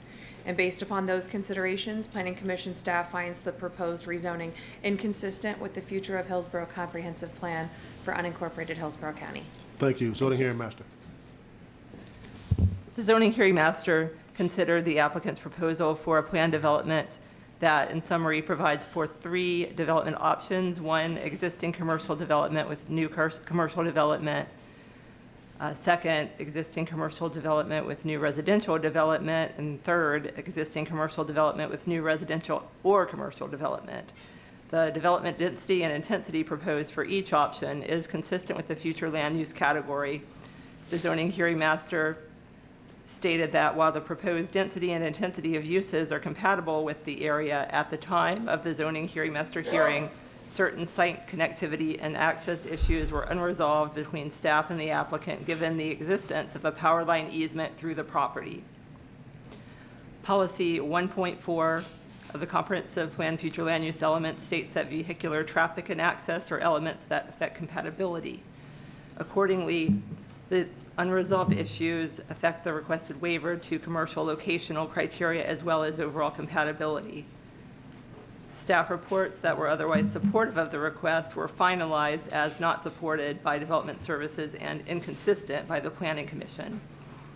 The zoning hearing master found that a mechanism for assurance of consistency exists through the critical design feature designation as found in the Land Development Code.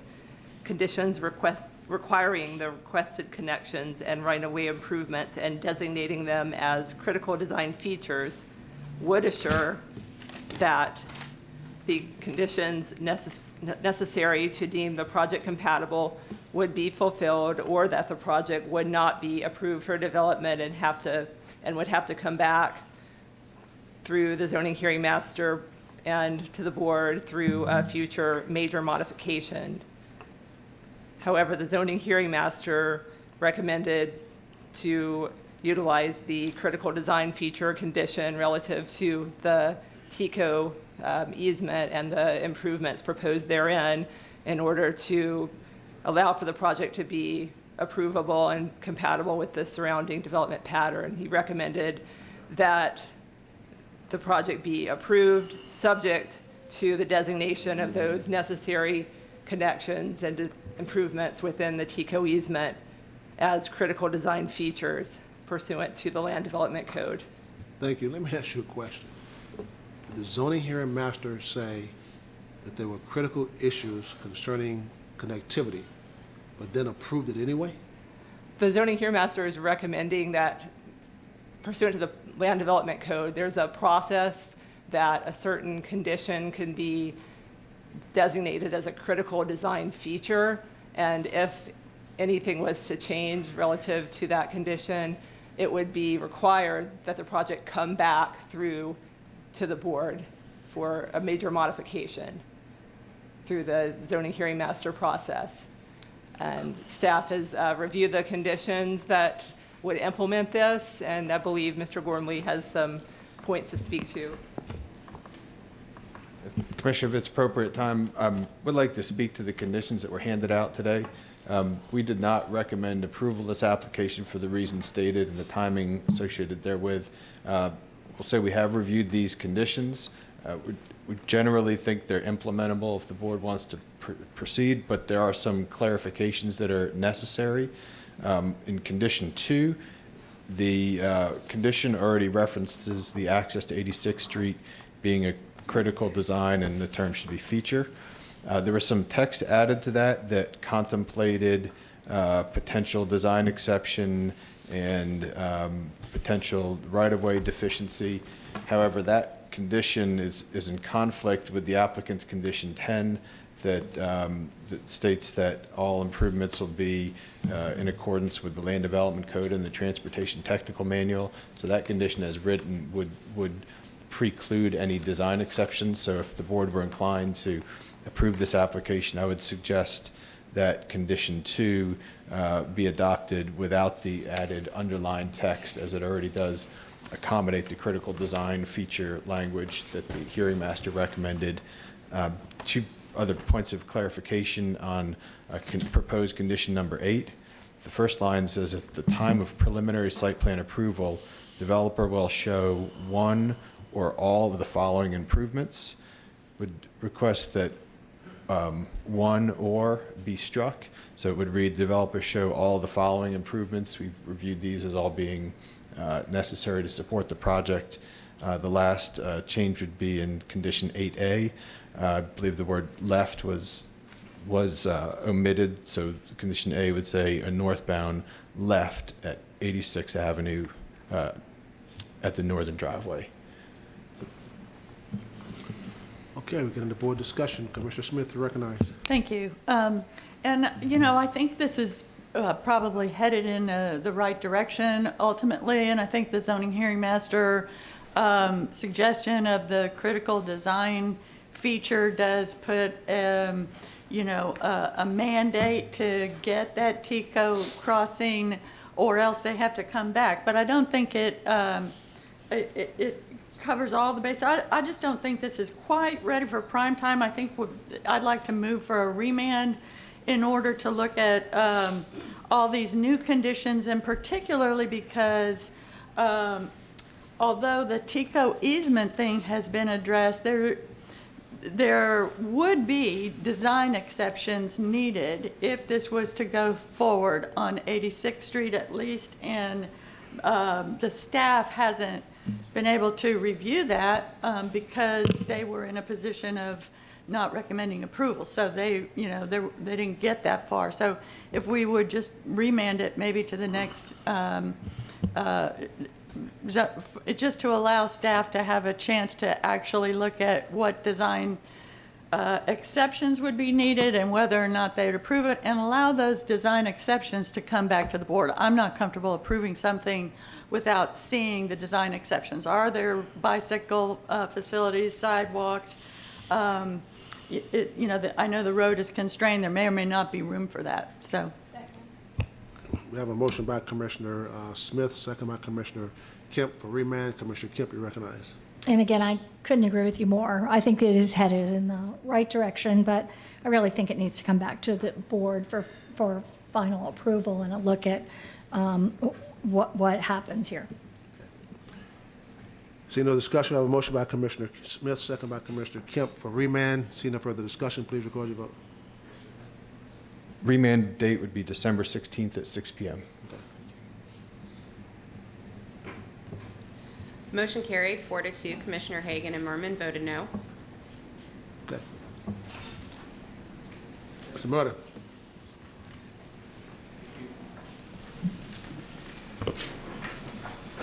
Thank you, Commissioners. That brings us up to item G3 on the agenda. This is a rezoning 19-0816. Current zoning is AR and AS1, permitting 1 unit per 5 acres and 1 unit per acre density. Purpose of the rezoning is to implement the RP2 comp plan provisions and also the RP2 elements of the Land Development Code via a PD.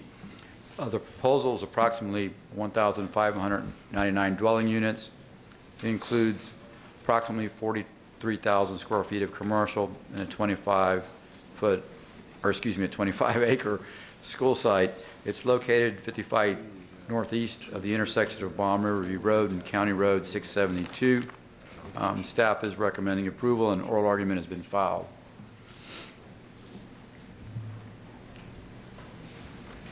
Okay, we have a motion to open for oral argument. Motion by Commissioner Kemp, second by motion by Commissioner Merman, second by Commissioner White. See no further discussion, please record your vote. Motion carried, 6-0. Applicant? We have 10 minutes.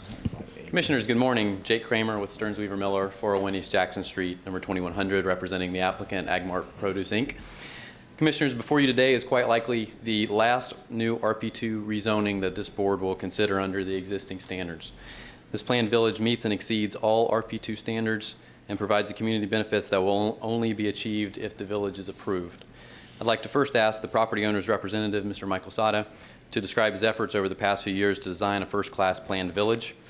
Our land planner, Tim Powell, will then describe the details of the case, and finally I'll discuss the legal standards of review. Thank you. Good morning, Commissioners. For the record, my name is Michael Sadi. Our company, Agmart Produce, has been farming in Florida since 1959. We outgrew the farm property along Balm Road, so we purchased a 1,500-acre replacement farm. Almost 3 years ago, I reached out to the county commissioners and county staff members to discuss the future plans for the Balm property. We discussed RP2 zoning regulations and other issues important to the county and the neighborhood. Transportation, traffic, and schools were always part of the conversation. I assembled a highly qualified team of professionals and instructed them to meet and exceed all RP2 zoning requirements, as well as address transportation and school concerns. Our petition today exceeds all RP2 requirements without waivers, without exceptions, and without any variances. In addition, we are proposing to donate to Hillsborough County a strip of land 25 feet wide by 9,060 feet long for road right-of-way towards the future expansion of Balm Road. Plus, we will construct a roundabout at the intersection of Balm Road and Balm River View Road to improve traffic flow at no cost to the county or the taxpayers. Our planned village project will generate $12 million in mobility fees. Lastly, we've reserved the school site on the property for future use when needed. Your entire staff and your land use hearing officer fully support our petition, and we look forward for your support. Thank you for your time and consideration. Timothy H. Powell, President, TSB Companies, Inc. Our address is Post Office Box 1016, Tampa, Florida 33601. I'm the applicant's representative for the property owners, Agmart Produce, represented by Michael Sadeth. The planned village design and engineering team that participated in the development of this planned village zoning are TSB Companies, Inc., including myself and David Wright, planners and case managers, Absolute Engineering's Heather Wirtz and Dave Ford, Civil and Drainage Engineering, Site Planning, Links and Associates, Steve Henry, Transportation Analysis, Horner Environmentalist, Perry Horner, Environmental Analysis, Cardinals David Kelly and Ed Call, Water Resource Analysis.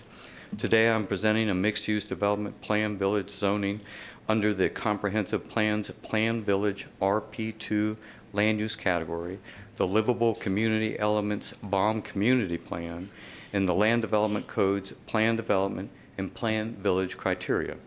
The proposed PD rezoning is within the Comprehensive Plan's designation of RP2, which allows 2 units per acre under residential clustering and Plan Village requirements stated under Comprehensive Plan Policies 33.5 through 33.11 and the Land Development Code's Plan Development and Plan Village development criteria under Land Development Code Sections 5.03 and 5.04.02. This rezoning meets or exceeds all comprehensive plan minimum requirements as per policy 33.5 through 33.11 and all plan village development criteria as per Land Development Code Section 5.04.02, which are the design rules for village nodes, as well as the Land Development Code's open space, buffering, and community gathering area criteria. The developer will provide 25 developable acres for the designated school site. The planned village will comply with Land Development Code Section 5.04.02 D phasing. No alternative phasing schedule is requested. The applicant is proffering to voluntarily dedicate and convey to the county an additional 25 feet of public road right-of-way on Baum Road along the planned village's Baum Road frontage, totaling 5.81 acres of right-of-way. The applicant is also providing the following improvements to Hillsborough County and the surrounding community. 1, improve the area's transportation network connectivity by creating a new north-south roadway corridor. 2, a roundabout at the Baum Riverview Road, Baum Road intersection at the request of County Transportation Department. 3, full improvements of Baum Riverview Road to county standards along the planned village's Baum Riverview Road frontage. And 4, voluntarily extending approximately 1/2 mile of sidewalk along the north side of Baum Road from the planned village's western boundary to high school site TTT. The applicant is not requesting waivers from any of the provisions of the Land Development Code Sections 5.04 planned villages. The applicant is not requesting any plan development variations for site design found in Land Development Code Sections 6.05, 6.06, or 6.07. The subject property is located in unincorporated Hillsborough County and is required to pay county parks and school impact fees and approximately $12 million of transportation mobility fees. RZ 19-0816 has either achieved full compliance or exceeded the criteria of the county's comprehensive planned village designation of RP2, the plan's livable community elements BOM community plan, the Land Development Code's plan development and plan village criteria, the county's transportation technical manual, the county's environmental regulations, and the needs of the Hillsborough County School Board District. All of the above compliant determinations were based on our team's competent and substantial submittals and the county's competent and substantial professional staff reviews. The proposed planned village zoning has been deemed to be consistent with the comprehensive plan and been found to be compliant with the Land Development Code and be approvable with conditions and is recommended for approval by the county zoning hearing master. We have had ongoing active neighborhood organization conversations with the Baum Civic Association on multiple occasions. As some board members may recall, the RP2 plan category has a history as to its underlying legal foundation and creation. In 1989, after DCA issued a notice of intent to find the adopted county plan not in compliance with the state plan, noting among other things that 1, the designation of the Baum area and Waimama as LSDR and RR promoted urban sprawl. 2, that there was not a clear line or transition between urban service area and rural area. And 3, that the areas intended to protect agricultural lands be designated at 1 to 10 or 1 to 20 units per acre. DCA recommended that to provide a transition that did not promote recommended that to provide a transition that did not promote urban sprawl, plan villages containing a mix of uses, including job opportunities, should be considered. In 1989, the LSDR-P and the RR-P were proposed by county in its response to DCA's notice of intent. It was clear that DCA viewed the LSDR-P and the RRP land use categories and planned village requirements as an appropriate transition between urban and agricultural rural lands. The settlement agreement between Hillsborough County and DCA, copies of which are in the zoning hearing master record, included the base requirements seen in the RP2 category and the land development code, and upon adoption into the comprehensive plan, I'm going to emphasize this, were found to not be urban sprawl.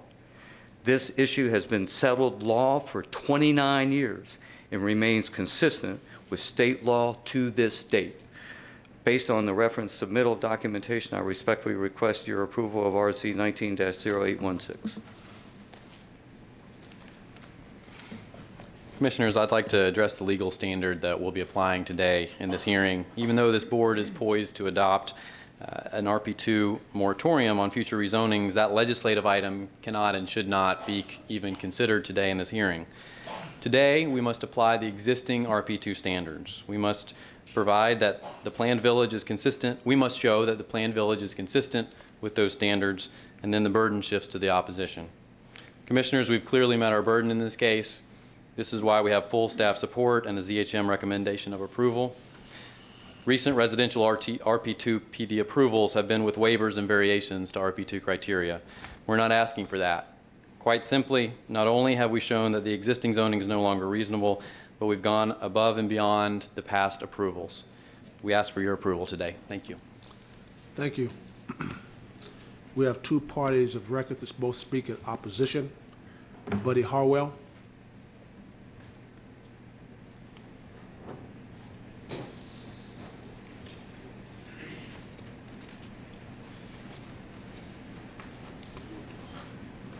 Both have 10 minutes total. I haven't been sworn in yet. Please swear, Mr. Harwell. Right hand, sir. Right hand. Right hand. Yeah, that one. I'm from the country. Do you swear or affirm that the testimony you are about to give will be the truth, the whole truth, and nothing but the truth? Yes. Buddy Harwell, Baum, Florida. We ask for your denial on this application today. First and foremost, we are not against schools. We want schools built in the right location. They need to be the donut hole inside the communities, so the sidewalks, bicycle paths are already there, so you don't have to come back and build them. We're requesting a conservation easement over the open area like Commissioner Kemp's talked about. Nothing in their plan says anything about our dark skies initiatives. We're out there for a reason. 4,000 square foot lots, clustering. You know how I feel about clustering, except for cows. The roundabout on a truck route, you can ask your county employees that use it daily how they would feel about that. If you approve that, I hope you're going to request a fire station, a hospital, and a cemetery on the same roundabout, because you're probably going to need it. All right. Residential policy 4.3, residential RP2 land category shall not expand outside the urban service area. Policy 1.3.1, county should coordinate with school board to assure that the proposed public school facility sites consistent with applicable land uses, categories, policies, comprehensive plans consistent with the plans, implementing regulations pursuant to section 1013.334 statute. The county shall consider each site plan as it relates to environmental, health, safety, and welfare concerns, as well as the effects on adjacent properties. Policy 33.9, all capital improvement costs associated with provisions of the public facility services as determined by the appropriate regulatory agency or public service provider including but not limited to public water, wastewater, schools, parks, libraries, shall be responsibility of the developer of the planned village, not the responsible of Hillsborough County. They stated without variances or waivers, but they did ask for a design standard waiver for a sidewalk south on 672. So if you call it a potato, potato, tomato, tomato, isn't it all the same? Please deny. Thank you, sir. Karen Mikulski? May I ask a question? No, sir. I was at the meeting, obviously. Sir, please. I'm just asking why I wasn't on the list. I filled it out in time, electronically. What's your name? Michael Favreau. Did I designate him as a proxy? I most definitely filled out your online oral speak today. If Ms. Mikulski would like to designate him as a proxy, or Mr. Harwell could designate him as a proxy, but they'll still have to share the time that remains. That's 7:23, 7 minutes and 23 seconds. Thank you.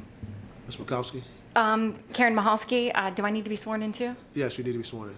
Is that going to count against my time? It's counting down? No, stop. Go back to 7. I'm on 7:19. Do you swear or affirm that the testimony you're about to give will be the truth, the whole truth, and nothing but the truth? I do. Do I need to give my address? No, just your Okay. name. Okay, can I go back to 7:23? Awesome.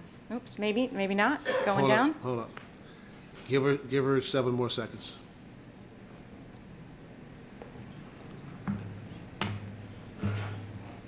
Can you do that?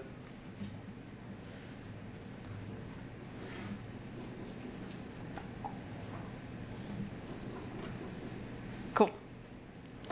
Thank you. I'm a local activist against urban sprawl. That's the kind of the coin term. The reason for this not to be passed is that I submitted attachments stating that the population increase does not demand extending our development out in our open spaces. The comprehensive plan allows for defense of green open spaces, and I proxy my time to the gentleman at 6:55. Commissioners, for the record, I'm going to object. He didn't fill out an oral argument form to give us notice of what he was going to be talking about here today. So just for the record, I'm going to object. Ms. Lundgren? Mr. Favreau will be limited to the record of the zoning hearing master hearing. Can I speak? Were you sworn in? No, I was not. The right hand.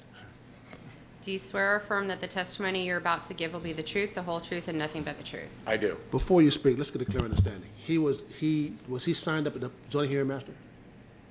He is a party of record. He did speak at the zoning hearing master. Apparently there was a misunderstanding, or he didn't file the oral argument request form, but we do have a practice of allowing a party of record to speak on oral argument if they're so designated as a proxy of a qualified oral argument speaker. So that was Mr. Favreau. Address the applicant's objection. Mr. Favreau will be limited to the record. He will not be able to stray from the zoning hearing master record. Correct. As a party of record, he can only speak to that material. Correct. 6 minutes and 54 seconds, sir. Michael Favreau, need my address? No, sir. Thanks for hearing us. Thanks for being here. Obviously, we've gotten to know each other pretty well. Oh, hello there. Are you okay?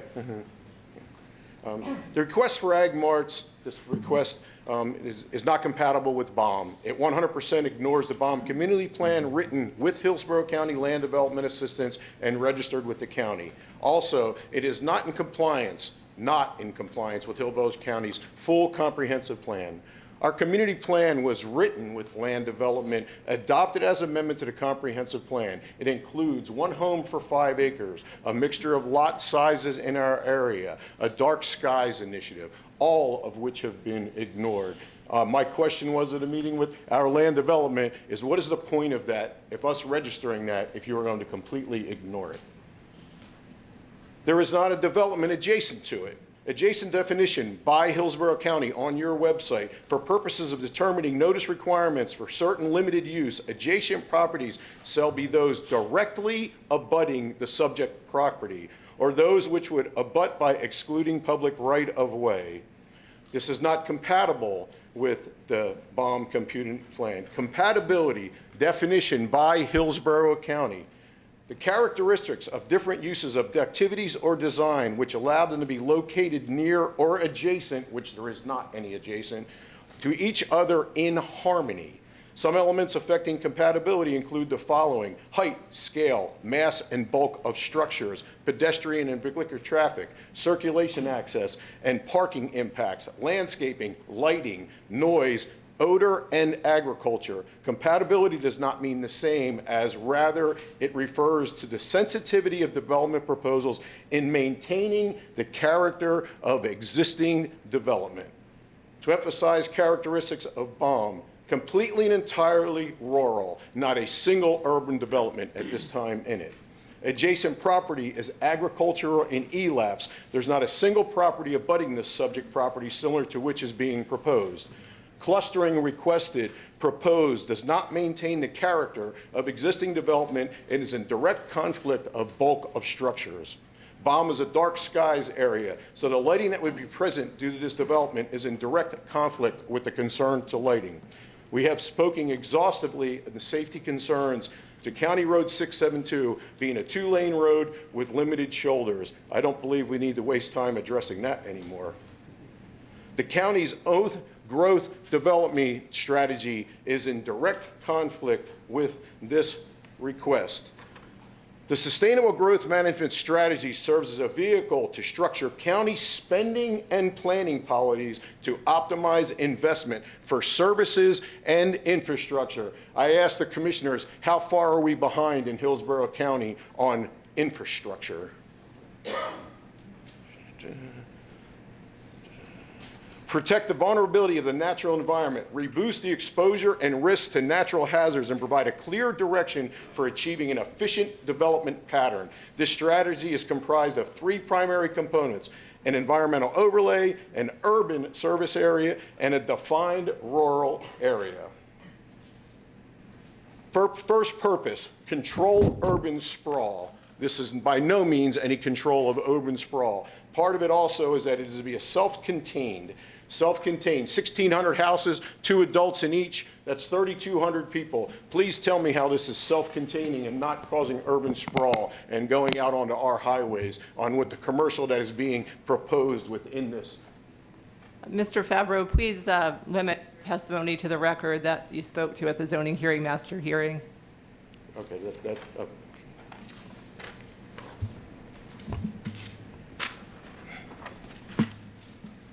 House Bill HB 7207 with development service claims to be a guiding principle, and we cannot consider traffic or roadways. That's what our development services says. Fact is, the bill is 349 pages, and I will read you 237 to 253. It is the intent of this act that local governments have the ability, the most appropriate use of land, water, resources consistent with the public interest, overcome present handicaps, and deal effectively with future problems that may result from the use of development of land within their jurisdictions. If we do not believe that fire, police, safety, light has everything to do with the fact that is with public interest, I'm not quite sure how that cannot be there. It's the intent that the units of local government can preserve, promote, protect, and improve public health, safety, comfort, good order, appearance, convenience, law enforcement, fire prevention, and general welfare, facilitate the adequate and efficient provision. Efficient. Please keep that thought in mind. Efficient. 3, 5, 10, 15, 20-some years in Fishhawk does not come under efficient. Of transportation, water, sewage, schools, parks, recreational facilities, housing, and other requirements and services, and conserve, development, utilize, and protect natural resources within their jurisdiction. Quite frankly, it is incomprehensible how development services can read the exact same definitions that Hillsborough County put in place with a set of guidelines that we do. And as Adam and I were in a meeting, I said, I know you're tired of hearing this. You got to be tired of hearing this. It doesn't change the fact that it still exists. We may have put in the moratorium, we may have put in RP2, but this is by no means the time to forget that. We can't use that, great. Then use safety, use timing, use all the other things that in our own plan you are not complying with. By the county's comprehensive plan, growth management strategy, and definitions that you put in there, this request is not in compliance. We respectfully and strongly urge you to deny this rezoning. Thank you. 27 seconds. Rebuttal. Commissioners, Jay Kramer, I'm going to have Steve Henry address some of the traffic issues first. Thank you.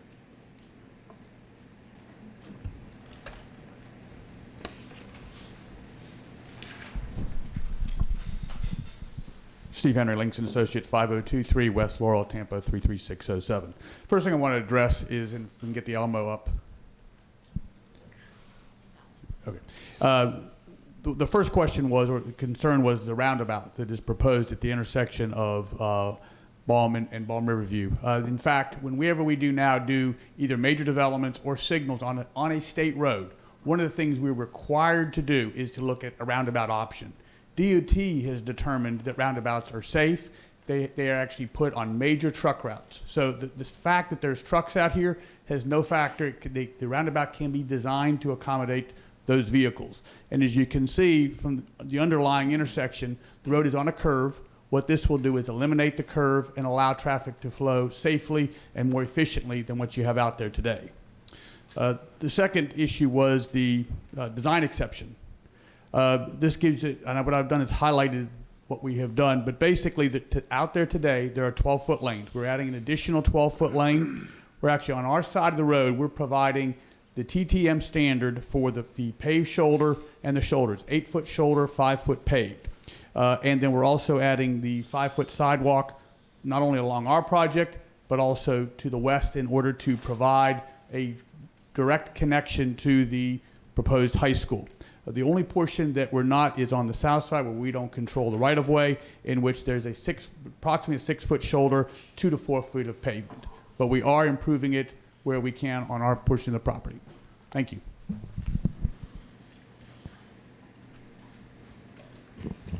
Commissioners, I'm going to first address a few of the points that were raised. First of all, schools, we're meeting the standard in the LDC that requires schools to be sited in or adjacent to nodes. Conservation easements were mentioned. There's not a standard. This is not a standard as a part of your LDC. It should not be considered today. There's some commentary about a dark skies initiative. The only place that dark skies is mentioned in the Balm Community Plan is in the vision statement, not in the regulatory parts of the plan. It says that the dark sky initiative minimized, past tense, the impact of artificial light, allowing residents to enjoy the night sky. This is done. This is not a standard that can be applied in this case.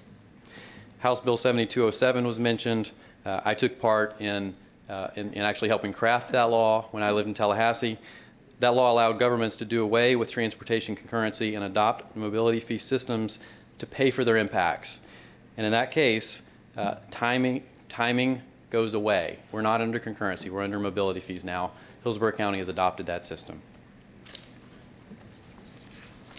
In closing, I want to summarize a few points. The best description of the law that's to be applied today is from Judge Foster in the recent Sutton case, which was recently before this board. Judge Foster wrote, "A landowner seeking to rezone the property has the burden of proving that the proposal is consistent with the comprehensive plan and complies with all procedural requirements of the zoning ordinance. At this point, the burden shifts to the governmental board to demonstrate that maintaining the existing zoning classification with respect to the property accomplishes a legitimate public purpose." We've met our burden in this case, Commissioners. The applicant has been working for several years to ensure this planned village goes above and beyond the standards. Because of that, we have the full support of staff and all agencies and recommendation of approval by the ZHM. The map that's on the Elmo is helpful because we have to remember Again, we're applying today's standards. What this map shows is that this is not an isolated parcel out in the hinterlands of the county, as the opposition would have you believe. In the map, you can see the urban service area, the planned village that was approved further out east from this PD, and the PD that was approved nearly adjacent to the north. The only thing separating it is a TICO corridor. That's why it's not immediately adjacent. And the numerous large lot subdivisions surrounding the property. RP2 was created in order to transition that area from agriculture to suburban residential.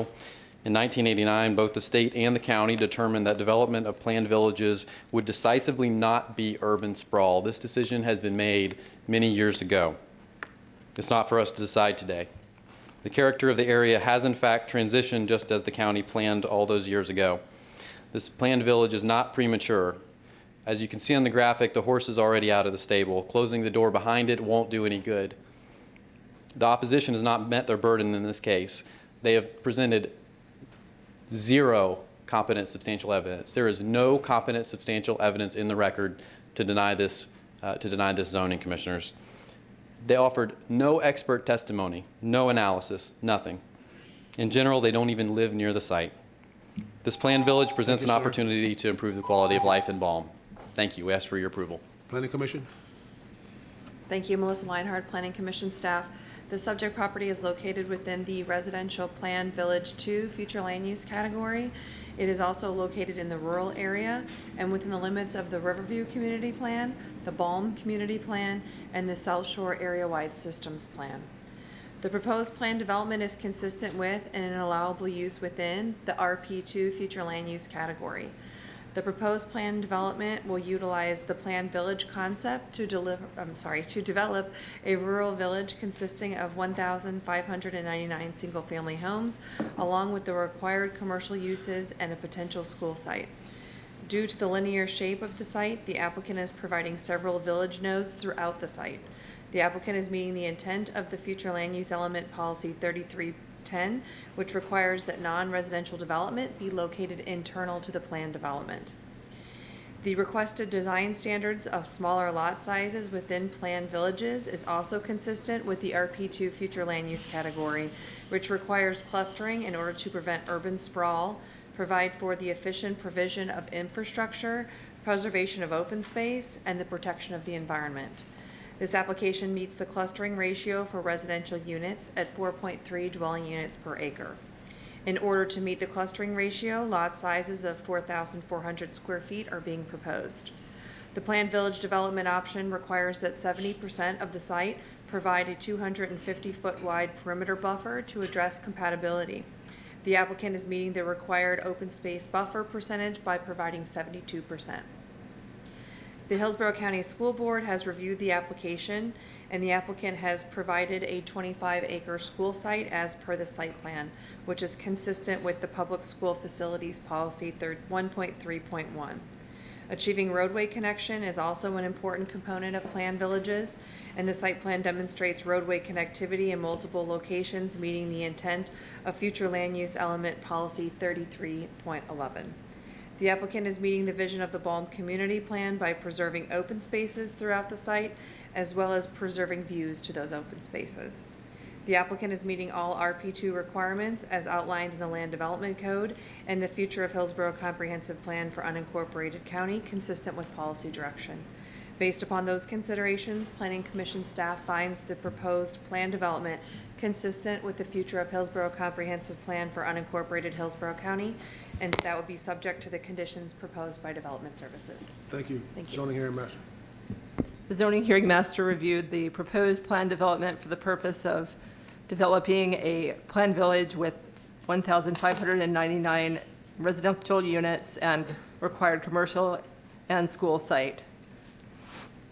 Requirements to develop up to 2 dwelling units per gross acre in the RP2 Future Land Use category are outlined in the Future Land Use element of the comprehensive plan, as well as in Part 5.04.00, the planned village requirements of the Land Development Code. The proposed project will be consistent with all the policies from Objective 33 of the comprehensive plan and all design rules found in Part 5.04.00 of the Land Development Code. No deviations or waivers are being requested.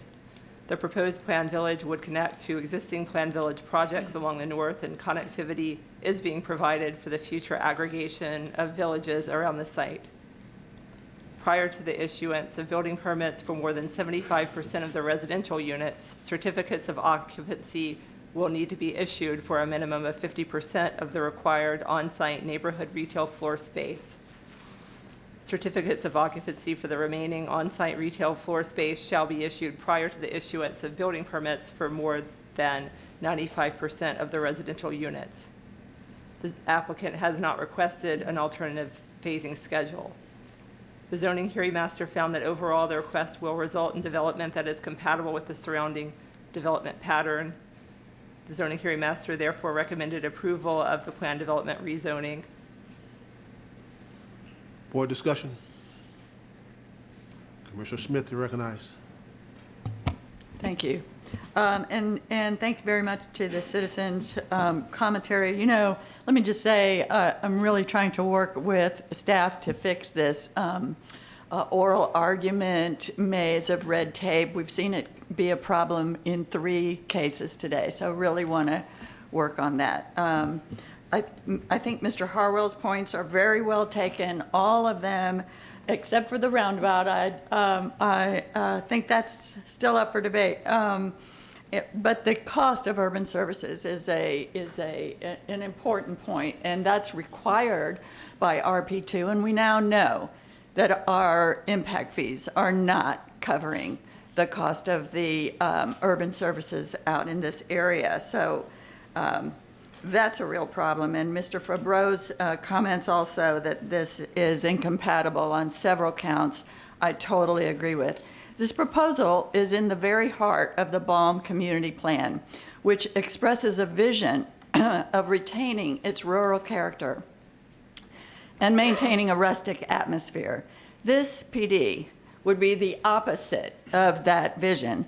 It is incompatible with the surrounding area, incompatible with the vision of the Balm Community Plan, and incompatible with Goal 1 of the plan in our comprehensive plan, which requires, quote, rural scale residential development that contains an eclectic and diverse mix of housing styles and lot sizes while discouraging suburban scale density. This PD would allow 1,599 houses crammed into tiny 40-foot lots with 5-foot wide setbacks.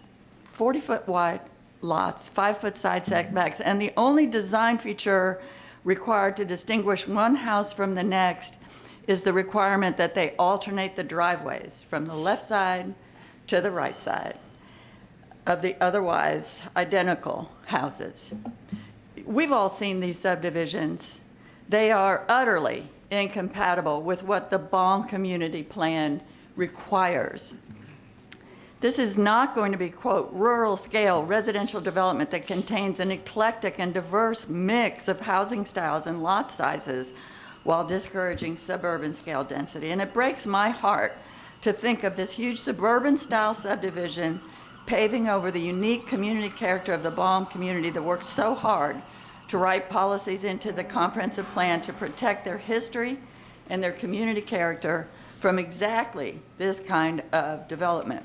By the way, the vision statement in the Balm Community Plan is written in the past tense. It's as if they go forward and look back in order to explain what they hope that their vision would have achieved. So when they talk about the dark skies will have been achieved, that's what they mean, that their community plan and all of us working together will achieve the vision of their community plan. There are still some places in this county where people can walk outside their front door at night and look up and see the stars and feel the awe of that. The Balm Plan strives to protect their awesome night sky from light pollution. They ask that equestrian ridership, along with bicycle ridership, be accommodated safely. They want to promote businesses suitable to their rural lifestyle And they list the kinds of businesses from organic farming to ecotourism to alternative energy production and give several more examples of that. And none of those things are provided for in this proposed PD. The traffic, of course, is a huge issue. This development will add somewhere between 15,000 to over 17,000 two-way trips, okay, out and back, so double that, like 34,000 trips on the roads each day. And all these cars will be driving through the surrounding communities as these new drivers, along with everyone else in South County, commutes to jobs and services in Tampa and Brandon every day, because the jobs for these people are not in Balm. So they'll be clogging the roads through Balm, Riverview, and Gibsonton, adding to the traffic on Balm Road, Balm Riverview Road, Big Bend Road, Gibsonton Drive, 301, 75, and 41 on their way to work every day.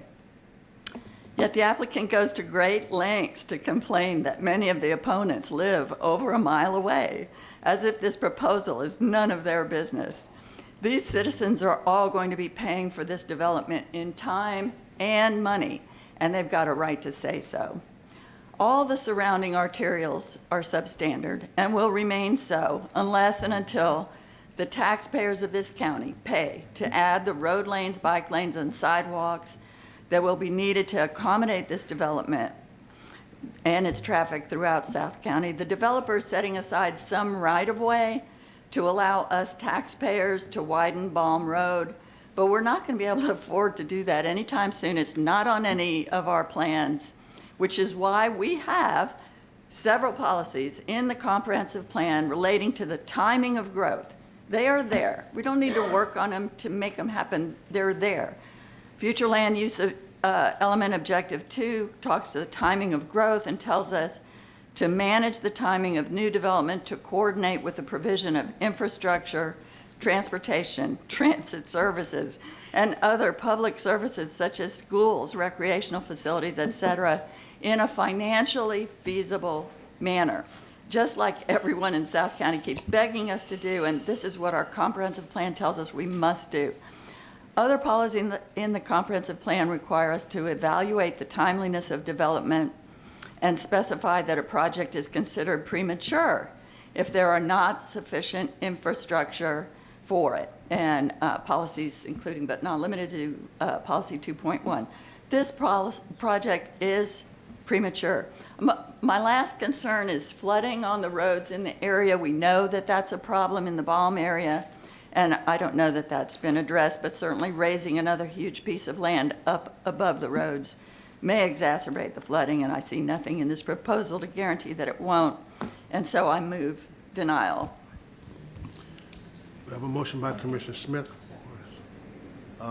second by Commissioner Kemp for denial. Commissioner White, you recognize. Thank you, Commissioner Smith. And just to piggyback onto what you've said,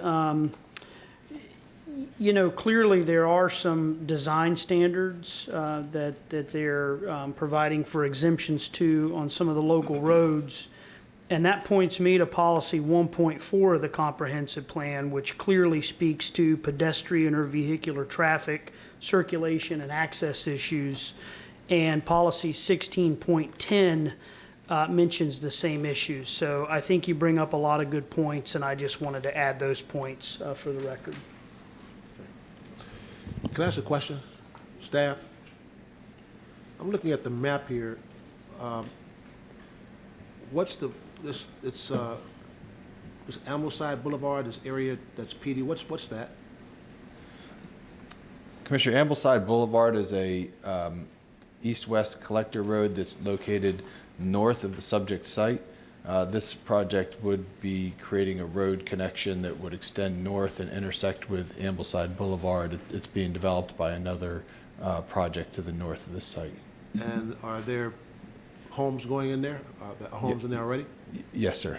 Yes, sir, what? Yes, there's homes along Ambleside Boulevard. Okay, if you go over to the other side of Palm River Road, that AR, what is that? What is that in there? That's agriculture in there? I don't know which way that is. I don't know if it's going east. Yes, I believe that is the Baum Scrub Preserve, the large vegetated area Okay. to the east. And then to the, I guess to the south is the same thing, area AR and AS, all that in there? To the south, yes, of the western portion, that AR zone land, some of that is ELAP land and other is undeveloped land. Where is the roundabout going? The roundabout will be going where you see 672 is intersecting Baum Riverview Road, right between the west portion and the east portion of the site. I think I saw. Okay. Yes. And where is it going again? It's going to be at the intersection of 672 and Baum Riverview Road. So Who's going to use it? Who's going to use it?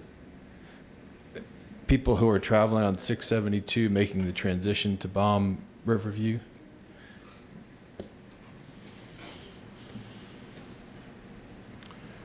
Okay, Commissioner Murray, you recognize. Thank you, Mr. Chair. I think, and I was listening intently to Commissioner Smith, the points she brought up, and I think there's just a lot of uncertainty. I think I can kind of see where things are going here.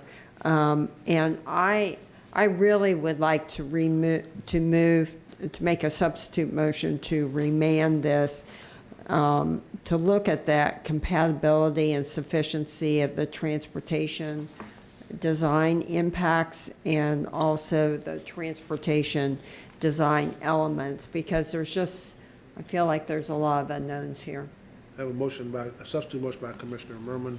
Is there a second to remand? Second by Commissioner Hagan to remand. Is there any further discussion? Again, we have a substitute motion by Commissioner Merman, second by Commissioner Hagan to remand. Yes, sir. That date would be December 16th at 6 p.m. Okay. Commissioner Merman, could you please explain again why you're requesting a remand? Yes, thank you, Mr. Chair.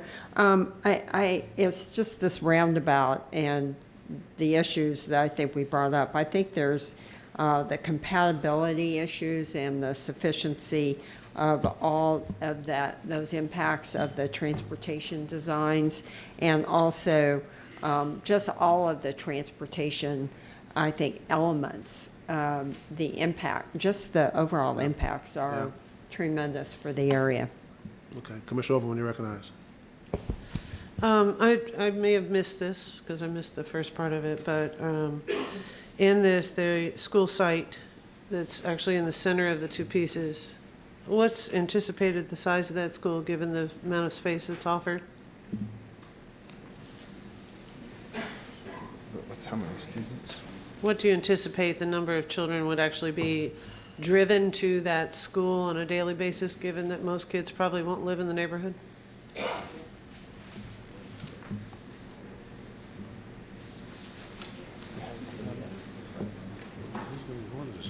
I couldn't find it in the report, that's why I'm asking.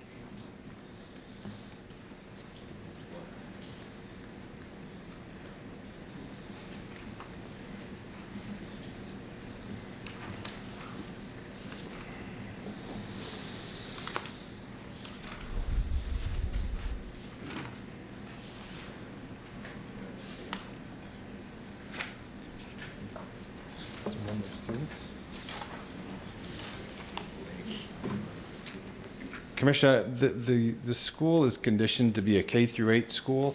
The transportation report that's in your backup has two different scenarios. Well, they don't provide the number of students. They do provide an estimated number of trips, and it would be an increase of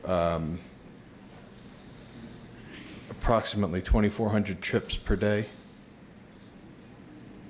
You mean in the morning and then again in the afternoon? Total daily trips. So 12 Option one, without the school, would result in an increase of 14,751 average daily trips. And option two, with the school, would be an increase of 17,142 trips. So the difference between those is approximately 2,400 daily trips.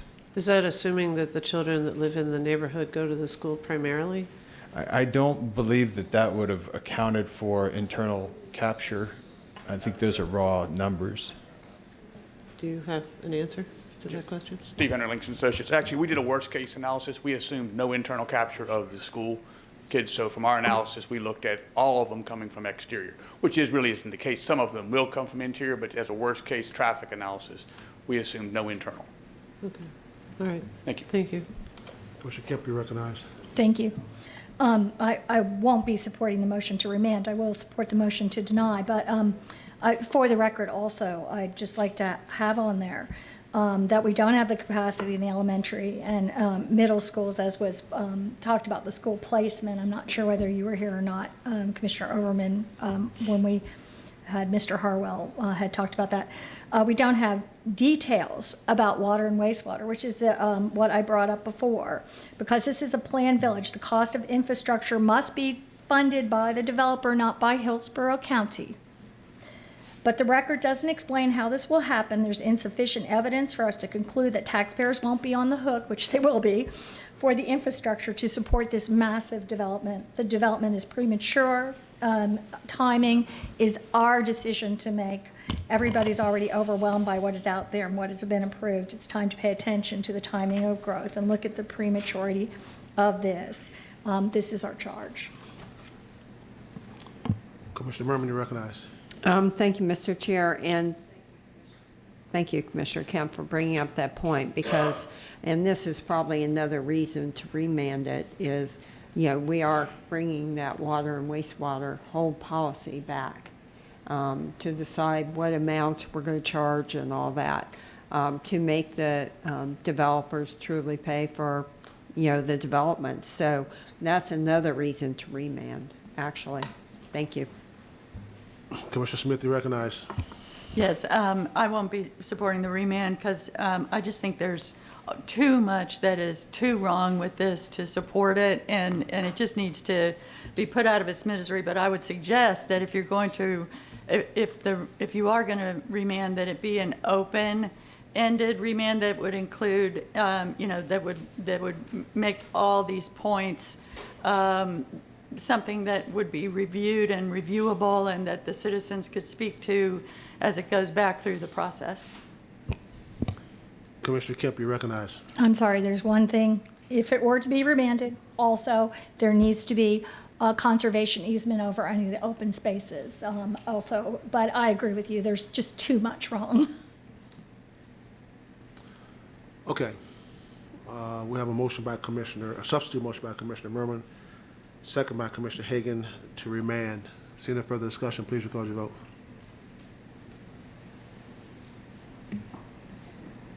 Motion failed. 5 to 2. I'm sorry, excuse me. Motion failed 2 to 5. Commissioner Kemp, Miller, Overman, Smith, and White voted no. Now back on the motion for denial by Commissioner Smith, second by Commissioner Kemp. Seeing no further discussion, please record your vote. Motion carried 6 to 1. Commissioner Hagan voted no. Moretta. Thank you, Commissioners. This brings us to item G4, rezoning PD 19-1025, located at approximately 2,000 feet east of the intersection of Roding Road and Ramble Creek Drive. Commissioners, this is a proposal. The main thrust of the proposal is to combine two existing plan developments, 18506. Ladies and gentlemen, could you please exit quietly? We still have a lot more to go on the agenda. Thank you. Go ahead. The main thrust of the proposal is to combine two plan developments that were essentially planned to work together, but they wanted to combine them under one single plan development. It combines PD 18-5062 and PD 18-1488. The entitlement numbers are the same. Staff is recommending approval of this. Oral argument is filed. Okay. I have a motion open for oral argument. Motion by Commissioner Merman, second by Commissioner White. Open for oral argument. Please record your vote. Motion carried 7 to 0. Applicant. Good morning, Commissioners. My name is David Wright, Vice President of TSP Companies. Our address is P.O. Box 1016, Tampa, Florida 33601. I'm the authorized agent this morning for the property owner, Ridgewood LLC. The project design team that participated in the development of this PD zoning application are TSP companies, including myself and Tim Powell as planners, Absolute Engineering's Heather Wirtz and Dave Ford, Civil Engineering and Drainage Engineering, and Site Planning, Links and Associates Steve Henry for Transportation Analysis. The request before you is simply to combine two PDs that were previously approved to create one unified general site development plan. The first PD was approved as 18-0562, last modified by PRS 190297 in May of this year, and the second PD was approved as 18-1488, also in May of this year. Subject property is located within the urban service area. The current request is not seeking any increase in density or number of units, and there are no additional transportation impacts associated with this request. There are no design exceptions requested under this application. The Development Services staff, Transportation staff, and Zoning Hearing Master have recommended approval. However, the Planning Commission staff found the request to be inconsistent with the comprehensive plan due to a single issue that was already decided by the board when you approved 18-1488. That issue is the connection of the PD to Heron Watch Place, located within an existing subdivision to the north called the Estuary. You will recall that when 18-1488 came before you in May, there was oral argument and significant opposition to this specific road connection presented by the residents of the estuary. They were and remain opposed to the connection because it will increase cut-through traffic of people seeking to avoid the four-way stop at the intersection of Rodine Road and Balm Riverview Road. Their concerns were specifically related to the safety of children and pedestrians within their neighborhood.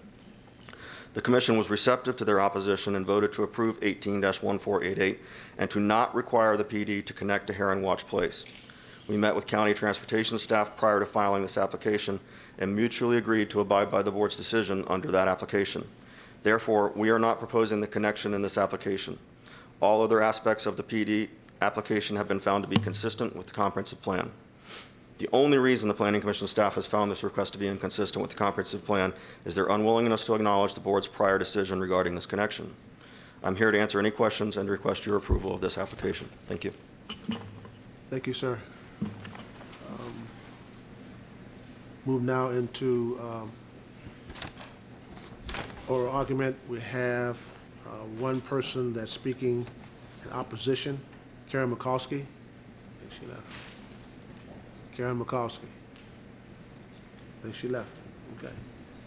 Sir, you waive your time. Okay. Planning Commission.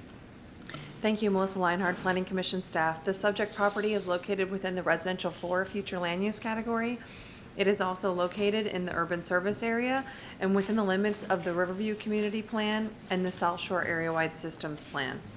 While the proposed density and use are compatible with the area, the site has connectivity issues that have not been fully addressed.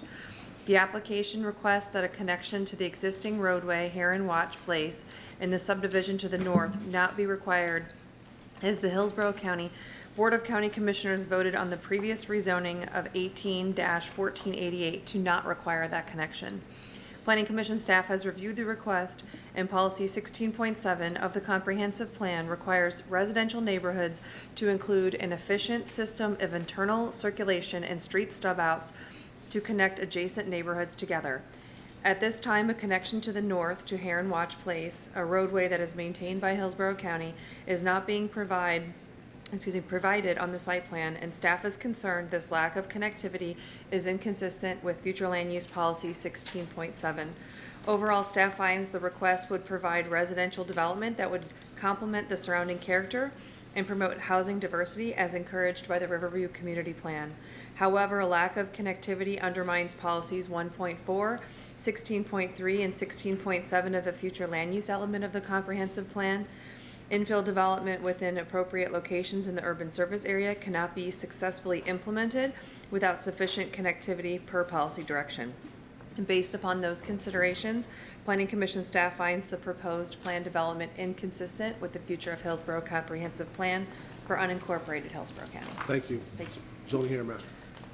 The zoning hearing master considered the rezoning request to combine two plan developments with no increase or decrease in the total number of dwelling units.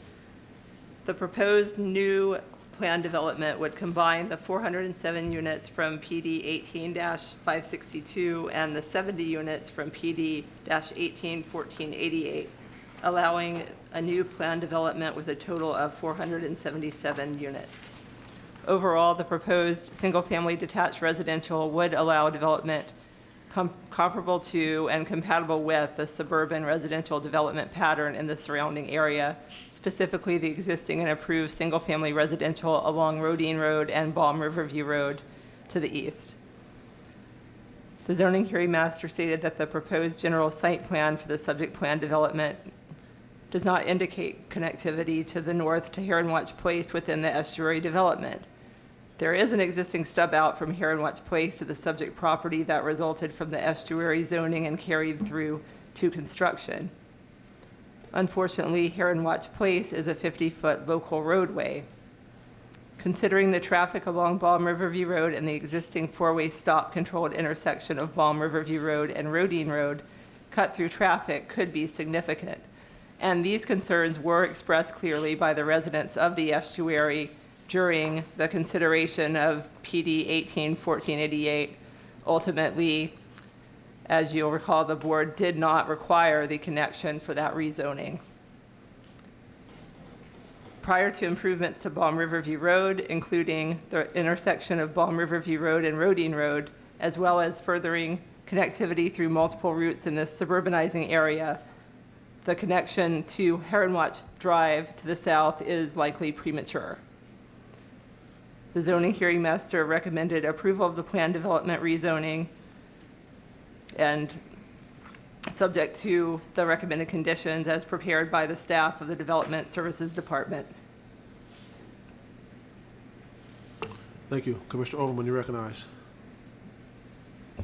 Thank you, Chair. As we heard earlier, the Planning Commission reviewed this applicant was inconsistent with the overall plan. They noted in policy 16.7 in an unincorporated Hillsborough County Comprehensive Plan requires that residential neighborhoods to include efficient systems of internal circulation and street stub-outs to connect to adjacent neighborhoods. At this time, a connection to the north to Heron Watch Place, a roadway maintained by Hillsborough County, is not being provided on the site plan, and staff was concerned about the lack of connectivity that would undermine policy 16.7 and other connectivity and compatibility policies. Since this proposed site plan shows no connection to the existing street network to the north, the Planning Commission found that the proposed minor modification inconsistent with the future of Hillsborough County Comprehensive Plan. I have confirmed that this item is in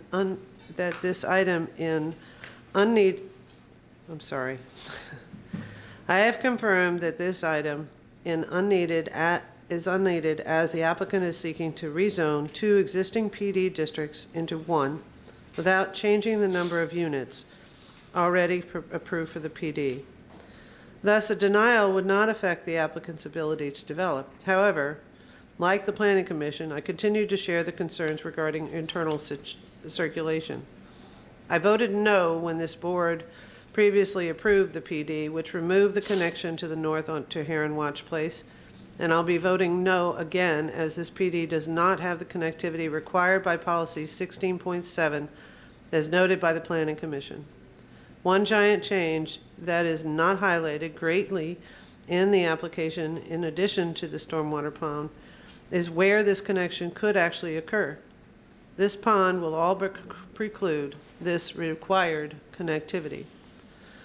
So for the foregoing reasons, I move for denial. A motion by Commissioner Overman, second by Commissioner Smith for denial. Commissioner Smith, you recognize. I totally agree with everything Commissioner Overman said, and with the Planning Commission's concerns. Can I ask a question about the development to the west? It looks like they have a stub out on the west side that is not being connected to. What is it? Commissioner, that's a private road to the west. I We've see. identified that stub out there. However, it is a private road which doesn't permit public access. Okay. Well, that's a shame, but Right. I remember the other case very well, and I think I'm just going to stick with standing for connectivity throughout these neighborhoods. I know people don't like to have cut-through traffic, but that's what connectivity means. So. Okay. We have a motion by Commissioner Overman, second by Commissioner Smith for the now. Seeing no further discussion, please record your vote.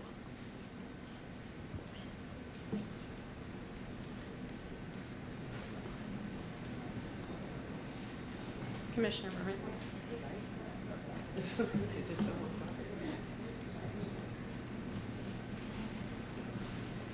Motion carried, 4-3. Commissioner Hagan, Miller, and White voted no. Okay. Mr. Moretta. Thank you, Commissioners. This brings us up to the related items on the agenda, H1A and H1B. H1A is a public hearing, and the Planning Commission staff will be making the presentation on this item. It's Comp Plan Amendment 18-18. They'll brief you on what the proposed change is, and that needs to be heard in advance of the related rezoning for the piece of property, which is H1B, rezoning 19-0934, which is a plan development proposal from ASC1 and AS1 for 337 multifamily units and 2,000 square feet of general commercial uses. Oral argument has been filed on that case. So the first item is a public hearing, and the second item will require you to move for oral argument. Planning Commission. Thank you, Mr. Chairman. Tony Garcia, Planning Commission staff. The first item, H1, is going to be the plan amendment. Krista Kelly will make a brief presentation to just bring you all up to speed, since this has gone out for state and region review, to give you a status of it and some of the particulars regarding the case. Thank you.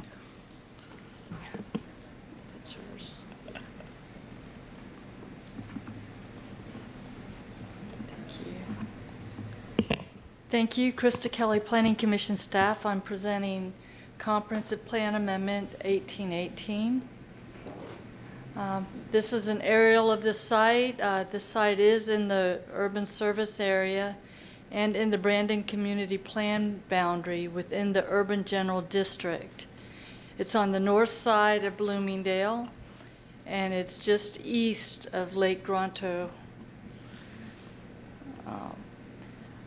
Some background, it's a privately initiated map amendment. It's approximately 21.3 acres in size.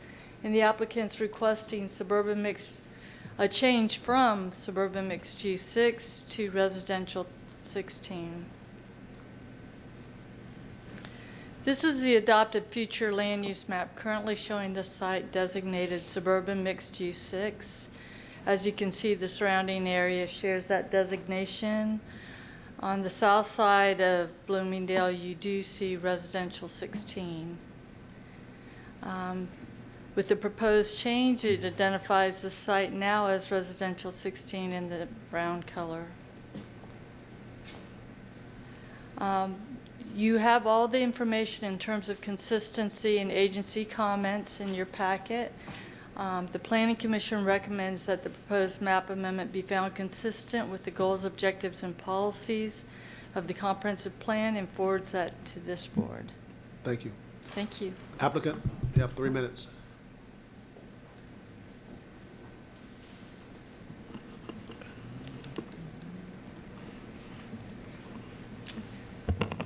I think it's, well, good afternoon, almost noon. I know we're the only thing in between you and lunch. This is Cammie Corbett with Hill Ward Henderson representing the applicant.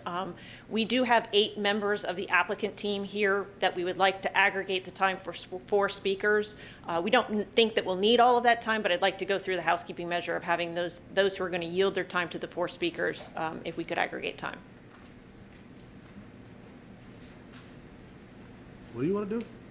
Well, we have 8 members of the applicant team, and typically you allow us to aggregate that time to allow us to make a presentation when we have a public hearing. If someone else waives, they're here, they're present, and they ask to waive their time to the speakers. So they're going to come up and speak in the public hearing area.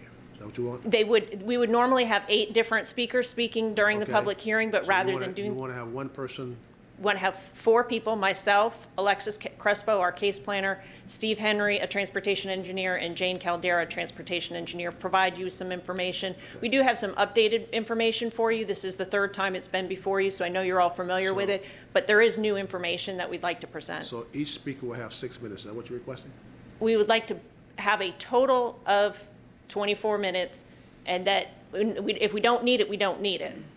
But That's what I said. You got 8 speakers. we can do it that way, but not all, yes, each speaker can have 6 minutes, not every speaker And will then they take have- 6 They have to get minutes. up and yield their time. Correct. Okay, so you still have 3 minutes as an applicant. I'm going to go ahead and defer my time to Ms. Crespo. All right, this is a public hearing. You're the first person in the public hearing? Yes, sir. Who's going to yield your time to you? I beg pardon? Is someone, I'll use approximately 3 minutes of our aggregated time. I will yield my 3 minutes to Ms. Crespo. okay, so now you have 6 minutes. Thank you. Alexis Crespo with Waldrop Engineering representing the applicant. My address is 9432 Camden Field Parkway. Ms. Kelly did an excellent job of summarizing the request before you today, and I will meld some of the plan development rezone with our comprehensive plan amendment requests. We are seeking the Res 16 future land use category, as well as a PD rezoning to allow for the development of 337 multifamily units, as well as 2,000 square feet of commercial uses. This will allow for an infill mixed-use project within your Brandon community, which is targeted for this type of development. It's where your urbanized areas, where your public infrastructure and services are. We've had Planning Commission recommendation of approval, as well as the Zoning Hearing Master's recommendation of approval, and no comments or concerns back from the state agencies. Ms. Kelly touched on this being within the Brandon community planning area. It's very consistent with the adopted urban general district, and then also with the ongoing investment the county's done in this area with the corridor study, very consistent with the mix of uses, densities, and intensities you're looking to locate along these arterial corridors in close proximity to the regional transportation network. You know where this project site is located. It's 21 acres in size on the north side of Bloomingdale, to the east of Gornto Lake Road.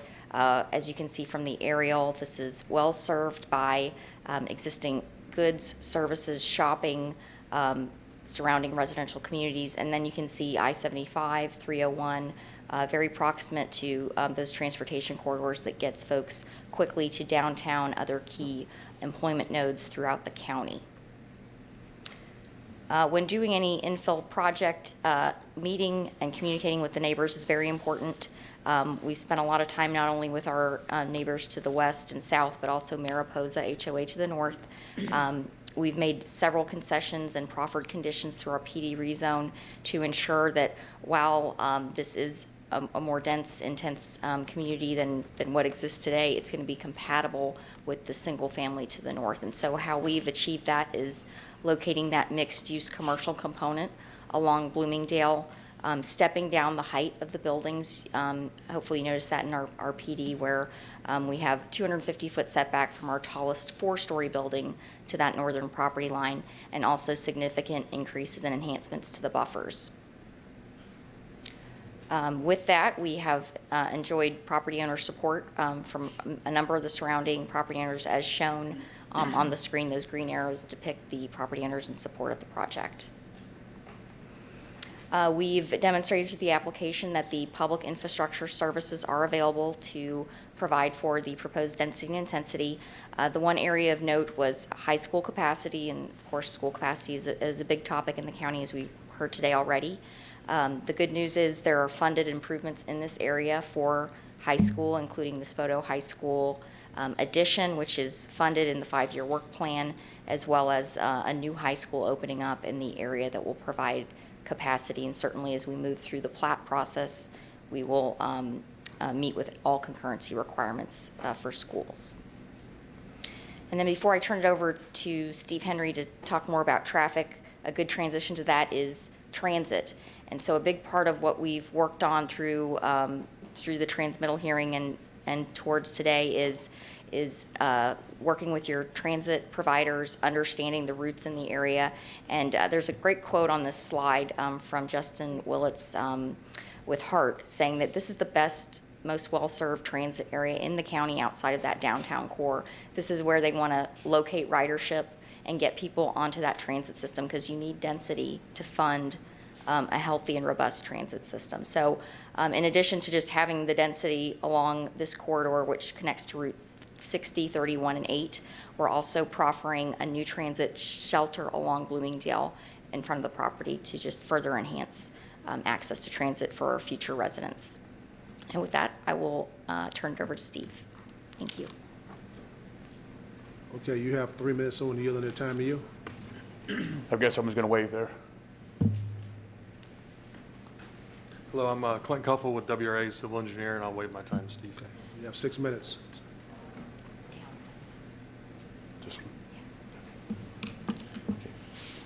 Good afternoon. Steve Henry, Links & Associates, 5023 West Laurel, Tampa 33607. We've worked with the Planning Commission staff to develop development options for the SMU6, and this graphic before you kind of provides a comparison of what could be developed under the SMU6 to what we're proposing under the PD. The left side is the AM peak hour, the right side is the PM peak hour, the light colored is the SMU, the darker color is the PD plan, what it would generate.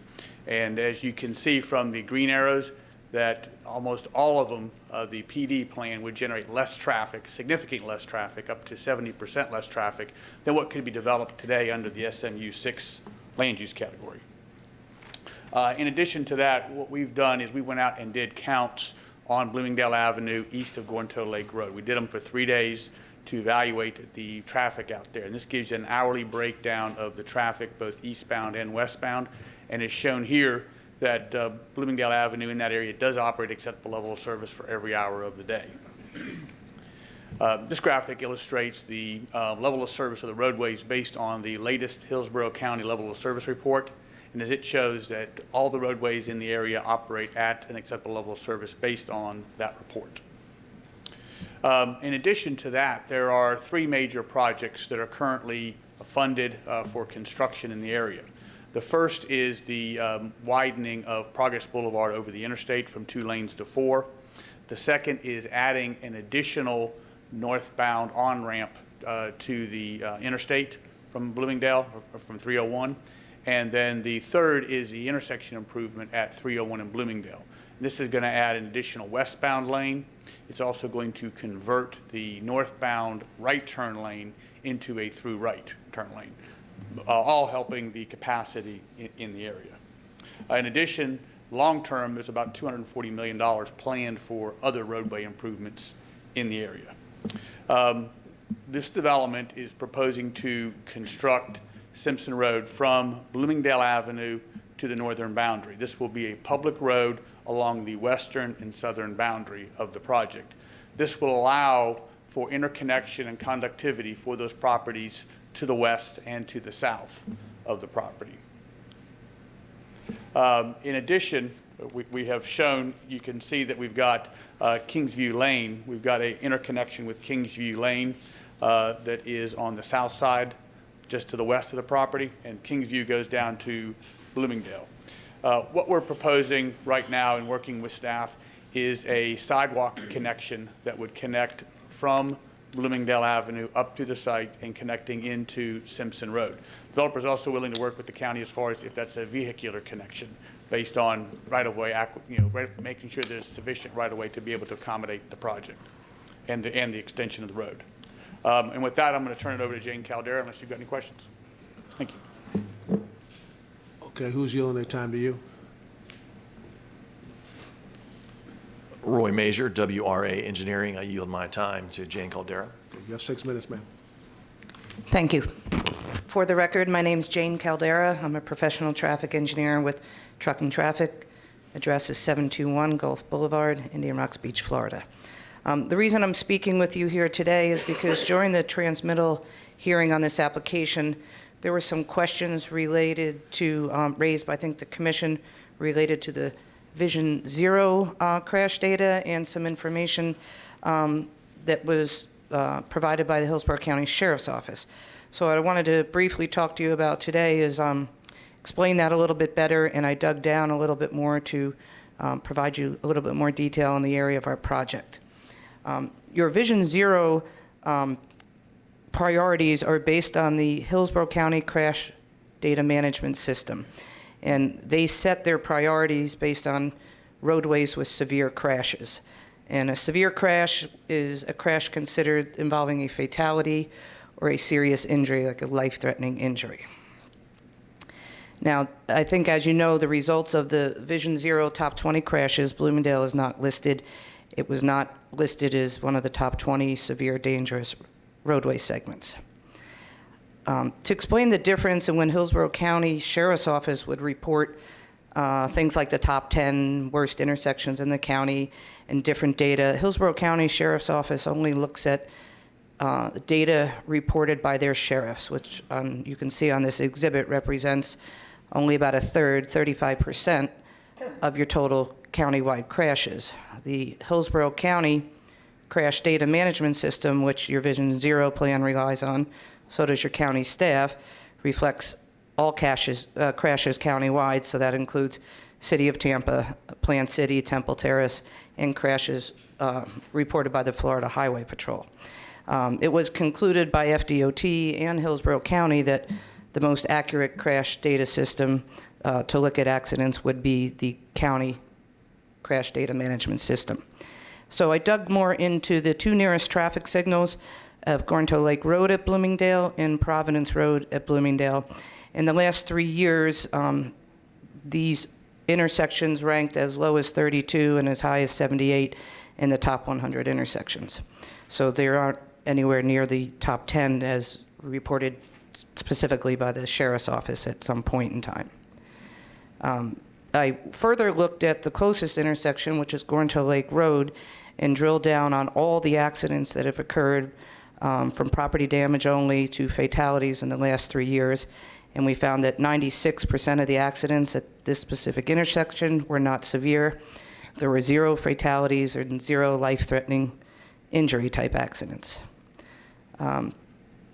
Therefore, the improvements that we're implementing from your Vision Zero, the LED lighting, and the safe access to bus stops are consistent with your Vision Zero plan, and we feel will improve safety along this area.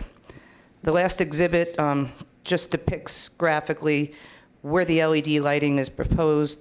The yellow hatched area at the traffic signal shows that the full intersection, the center of the intersection, and each leg out from there will be lit with new state-of-the-art LED lighting. The new bus shelter will be lit, as well as the improvements along the public section of Simpson Road. The area in blue depicts the improvements we're doing to the existing sidewalk.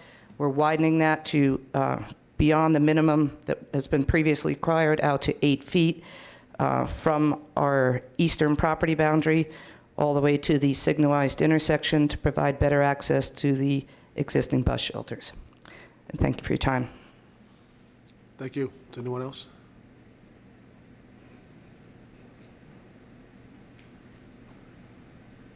Someone yielding time to him?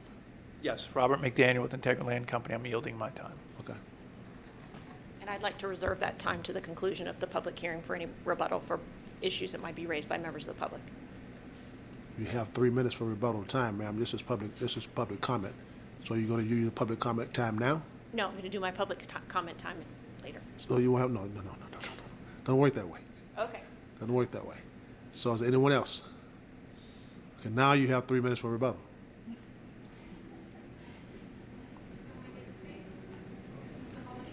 No, ma'am, we're not there yet. We're still under H1A. You had your public hearing for 3 minutes. Now you have rebuttal if you want to rebuttal for 3 minutes. I believe she wants to speak on the public hearing.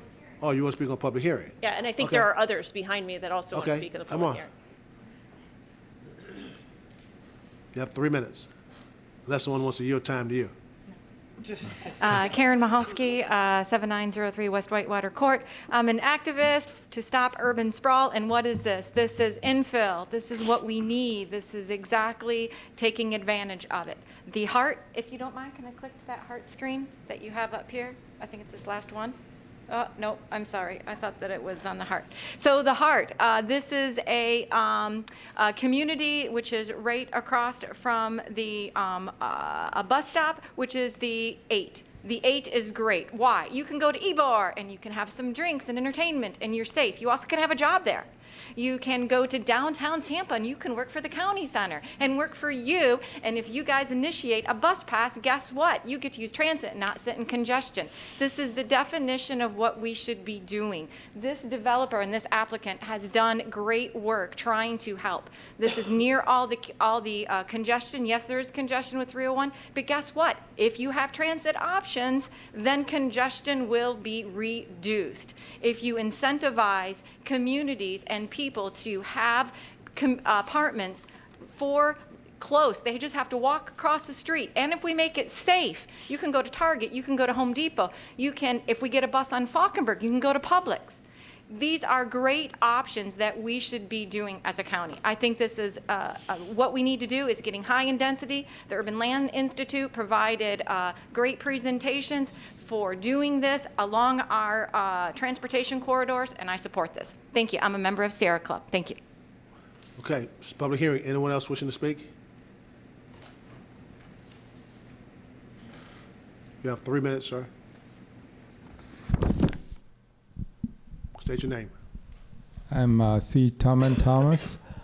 Our family corporation owns the property that abuts the proposed development on the west side. I have to state first that I have no specific objection to the project itself.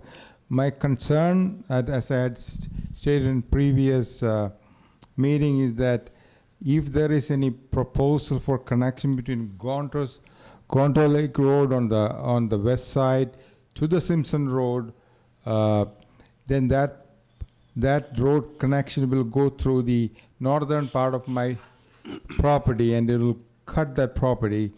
It will significantly affect the value of my property, and also it might affect the zoning, which is we have currently got the amount of buildings we can build there will be affected by the reduction in the area that is will be lost by the construction of the road. So I'm just not objecting to the project, but I'm just raising a concern that a connectivity road, if that has to go through my property, can significantly affect the value of my property and any proposed development that can happen there. Thank you, sir. Anyone else? Yes, sir. State your name. You have 3 minutes. Fred Joseph, 1717 North Bay Shore Drive, Suite 3856. I own the property at Gonto Lake Road. I have 900 feet on Gonto Lake Road, and this project will be a wonderful one, other than the one that Commissioner White brought up, and that was connectivity. They were supposed to be looking at connectivity to Gonto. The young lady spoke of connectivity to Gonto. There is no connectivity to Gonto except going through the doctor's property and going through my property. For example, your staff, Colleen Marshall, wrote on your staff item number 4, connectivity to Gonto Lake Road was a requirement.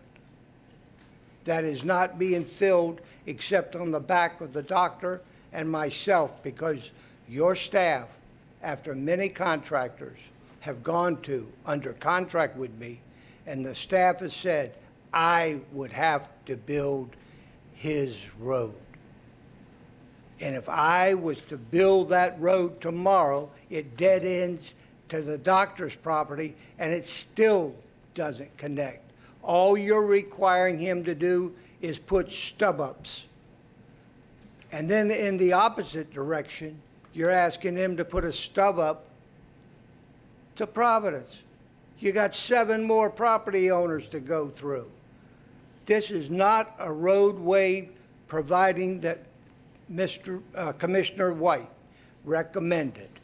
Then, in the other irony of it, Dr. Thomas and I both would lose about an acre. And then the county provided us with the wisdom that it would have to be at county specs and dedicated to the county. The applicant told me it would cost me cost him $1 million to connect. Don't grant this zoning to him on the back of the doctor and myself, please. Thank you. This is a public hearing. Anyone else wishing to speak? Anyone else wishing to speak? Come forth, sir.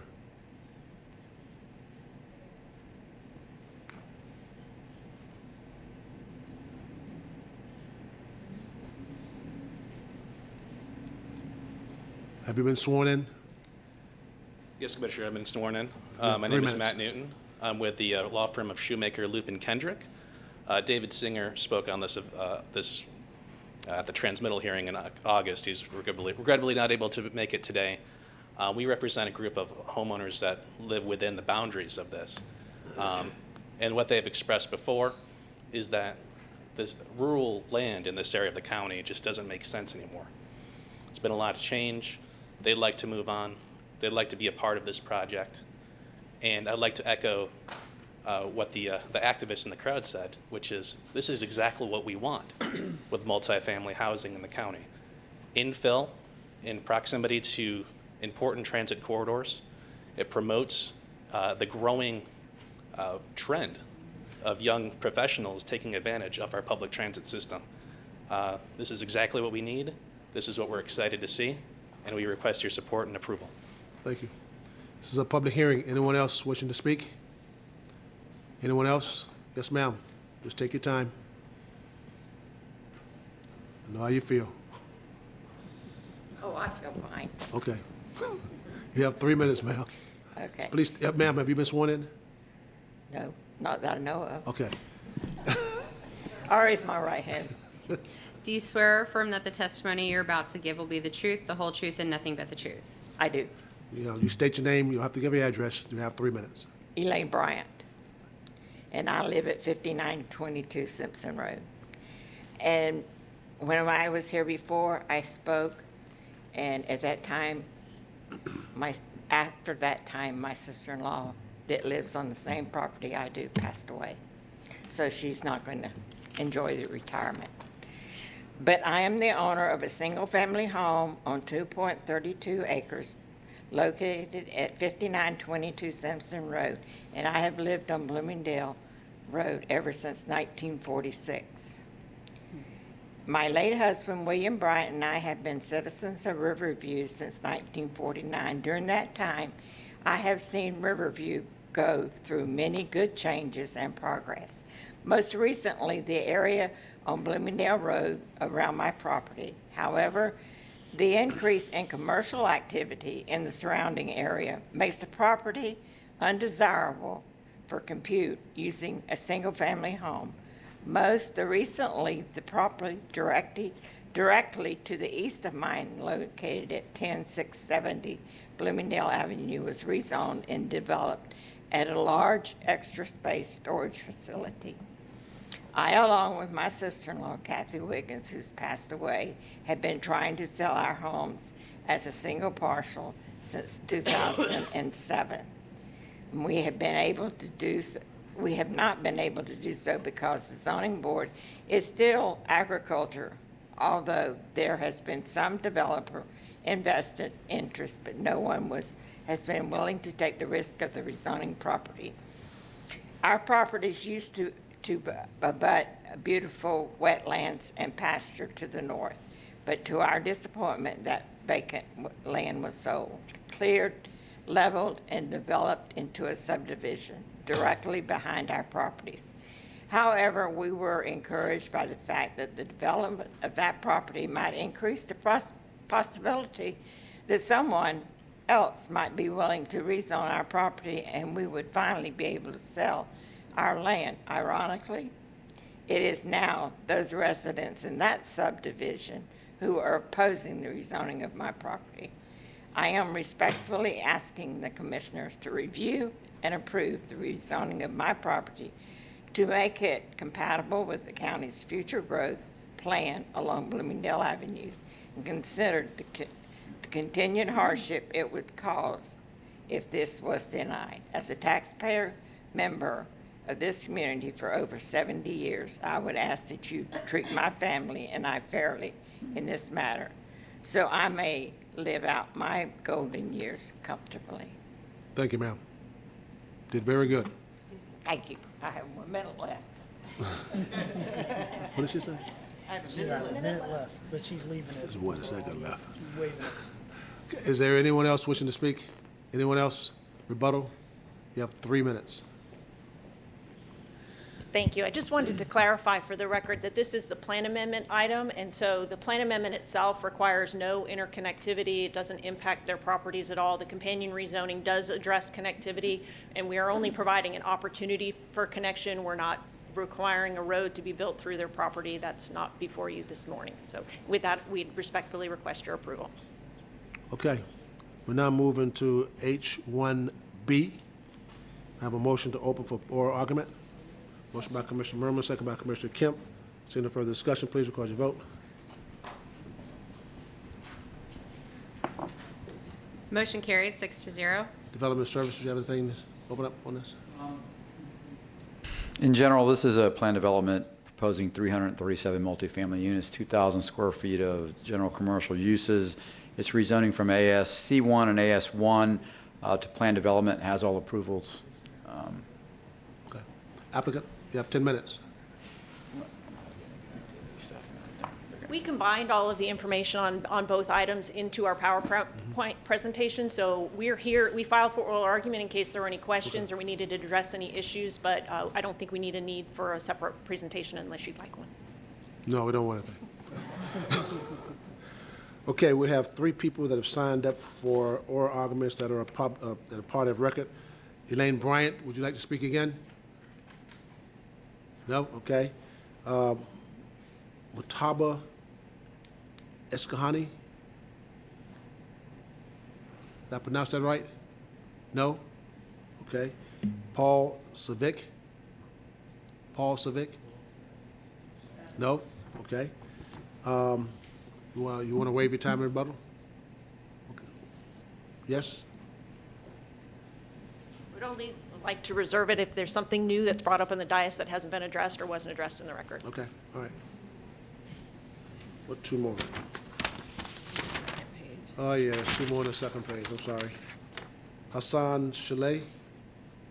Nope. Mary Catherine Wiggins? She passed away. Oh, that's, I'm sorry. In the past, I'm sorry, okay. All right, Planning Commission staff.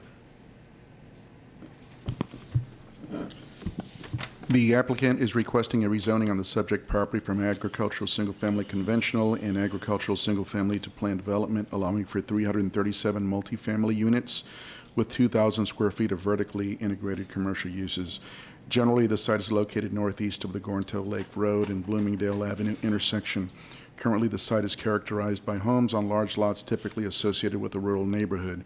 The residential development adjacent and surrounding the subject site range from quarter-acre residential subdivision lots to villas and apartment complexes. The site fronts on the north side immediately north of Bloomingdale Avenue, an arterial roadway that provides a high level of accessibility to a number of major roadways, including U.S. Highway 301, I-75, Selman Crosstown, Lumsden Road, Gornto Lake Road, and Providence Road. Increasing density on the site would contribute to promoting infill and facilitating redevelopment in the area. An increase in density would also support transit and other modes of travel and to more efficiently capitalize on public infrastructure. Hart has service on Bloomingdale Avenue, and an increased density may be beneficial and support the transit system.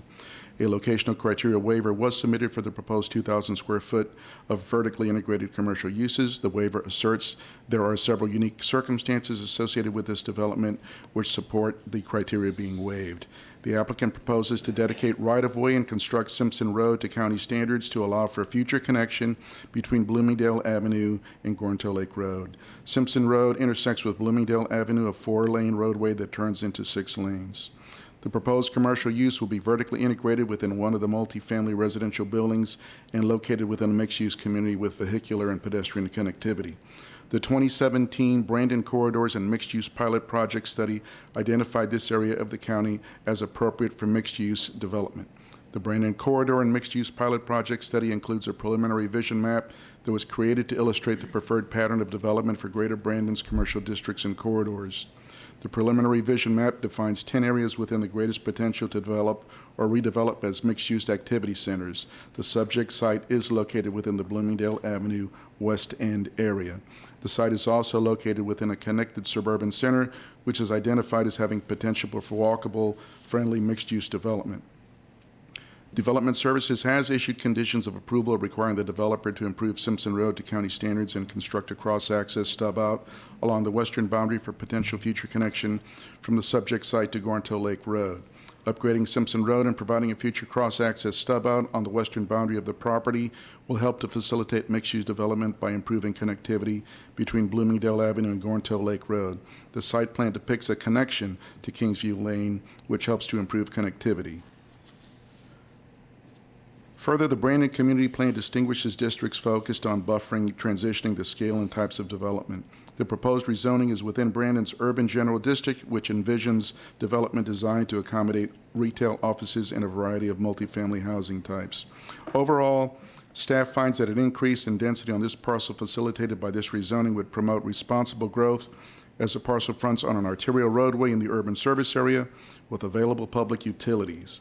The parcel is also identified as potential mixed-use activity center in the Brandon Corridor and Mixed-Use Pilot Project Study. An increase in density would support alternative modes of transportation and could benefit the HART transit system.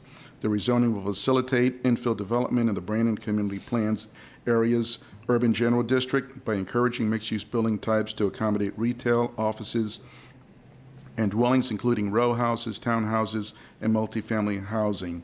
Based upon the above consideration, Planning Commission staff finds the proposed plan development consistent with the future of Hillsborough Comprehensive Plan for unincorporated Hillsborough County. Thank you. Thank you. Zoning Hearing Master. The zoning hearing master considered the proposed plan development having 337 proposed multifamily residential units and 2,000 square feet of commercial general uses located in the southernmost building adjacent to Bloomingdale Avenue. The applicant is proposing specific lot development standards such as setbacks and maximum building heights. The subject site has an existing future land use designation of SMU 6, although there is the concurrent plan amendment filed along with this rezoning proposed to change the future land use to Res 16, Residential 16. The subject rezoning contains a waiver request to the commercial location criteria. This request is supported by the Planning Commission staff, consistent with Future Land Use Element Policy 22.2. The zoning hearing master stated that the Brandon Corridor and Mixed-Use Pilot Project Study include a preliminary vision map that was created to illustrate the preferred pattern of development for Greater Brandon's commercial districts and corridors. The subject site is located within the Bloomingdale Avenue West End area. The site is also located within a connected suburban center that is identified as having potential for walkable and transit-friendly mixed-use development. The zoning hearing master found that the subject application and conditions provide for sidewalk and intersection safety improvements and improved connectivity as well. This increase in density would support alternative modes of transportation and could benefit the HART transit system. The zoning hearing master found that overall the subject rezoning would allow for development that would be comparable and compatible with the surrounding area and promote an appropriate scale and design of new development. The requested commercial component would also be compatible with the surrounding area. The zoning hearing master therefore recommended approval of the plan development rezoning.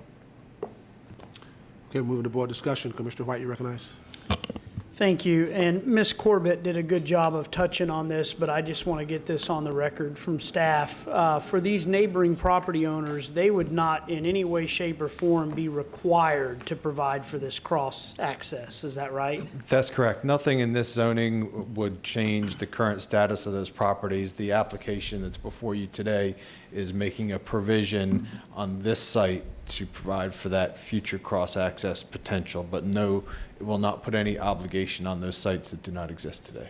So as I see it, at a very high 50,000-foot view level, they would essentially have three choices, the neighboring property owners. They could develop as per their current zoning. Yes. They could rezone and provide for the cross-access if they choose to, or they could rezone and opt to not provide for any cross-access.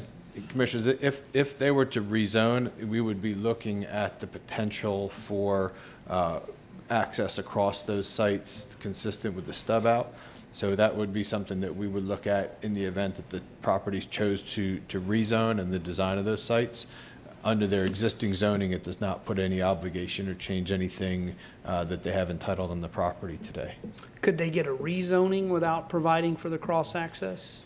I think that it's something, we'd have to look at what the application coming in would be. The intent of providing that stub out is to facilitate a potential future access across to the west. However, we would look at any application that came in with all due respect and judgment on any property rights or anything associated with those applications. But we are setting Right, the because table for private that property today. rights, to be fair, is a two-way street, right? So I just want to make sure that these folks, that there's not a heavy hammer that says if you rezone, you're required to provide for this cross-access. We would have to look at any case that comes in with the stub out being provided. That our initial look would be to have that road connection continuing through adjacent rezoning sites. But that would need to be reviewed when those cases came in, but we are setting the table for that today. And if these folks opt to rezone at some point, they might find that the cross-access is, really, in the best interest for the Absolutely. highest Yes. and best use of the property. Absolutely, yes, sir. But theoretically, can you see a scenario where it could be, let's say, rezoned without providing for the cross-access? If they just decide that it doesn't make sense for what they want to do? If this zoning were approved, we would be looking to try to continue that access across to Gornto Lake Road.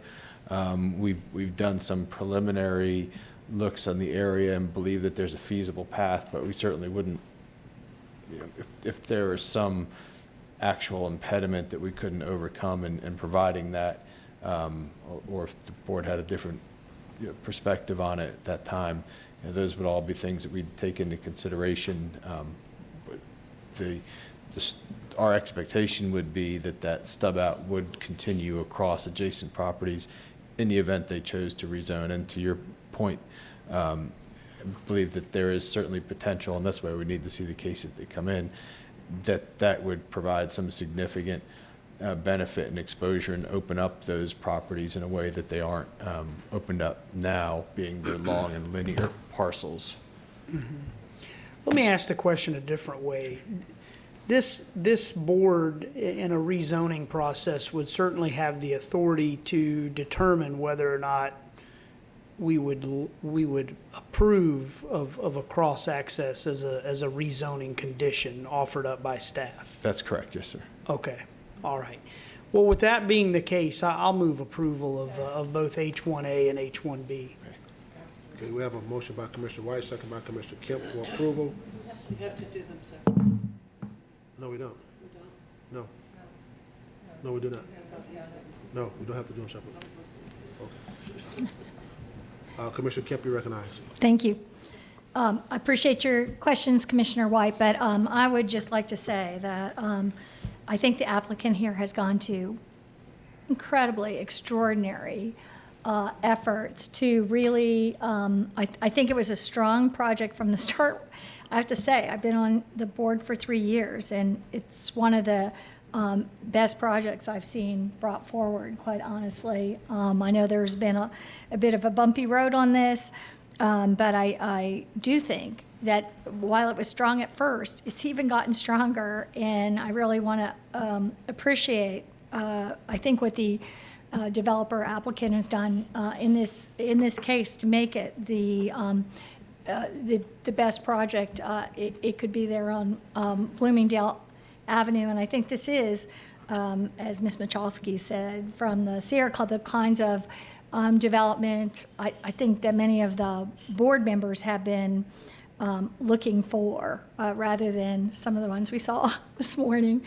So anyway, with that, I would have moved approval if you hadn't, but I will definitely, I think this is a very good project. Commissioner Overman, you recognize. I do like the project a lot, a whole lot. And I do like the idea that Kingsview Lane has been activated, but it is still a dead-end road with pedestrian access to the community. And unfortunately, I know how people behave. They will go see the road that they can't connect to and figure out a way to cross it. And that's my concern.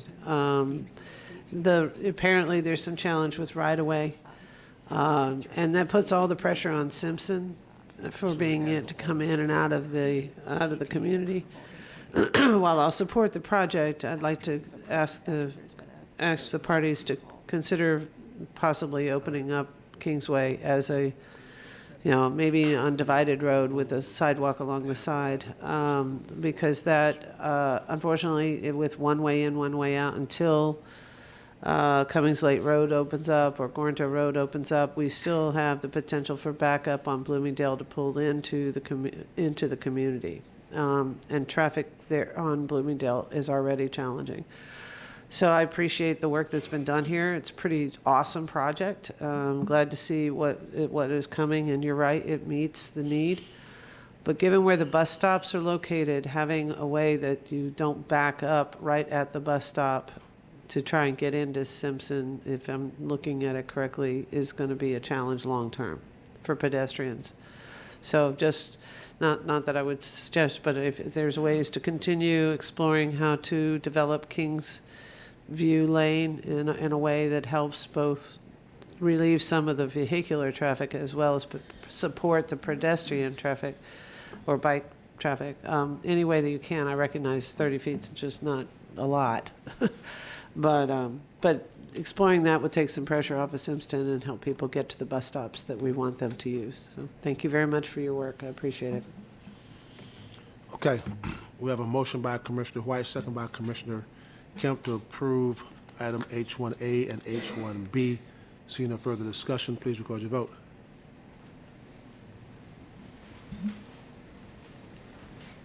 Motion carried, 6-0. Okay, now I've been told by staff we need to adopt an ordinance for H1A, which was HCPA 1818, to adopt an ordinance. We have a motion to adopt an ordinance.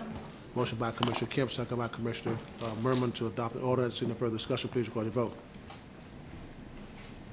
Motion carried, 6-0. Okay, we have one off the agenda item. Commissioner Kemp, you recognize. Thank you. I'll be fast. I know I'm between lunch.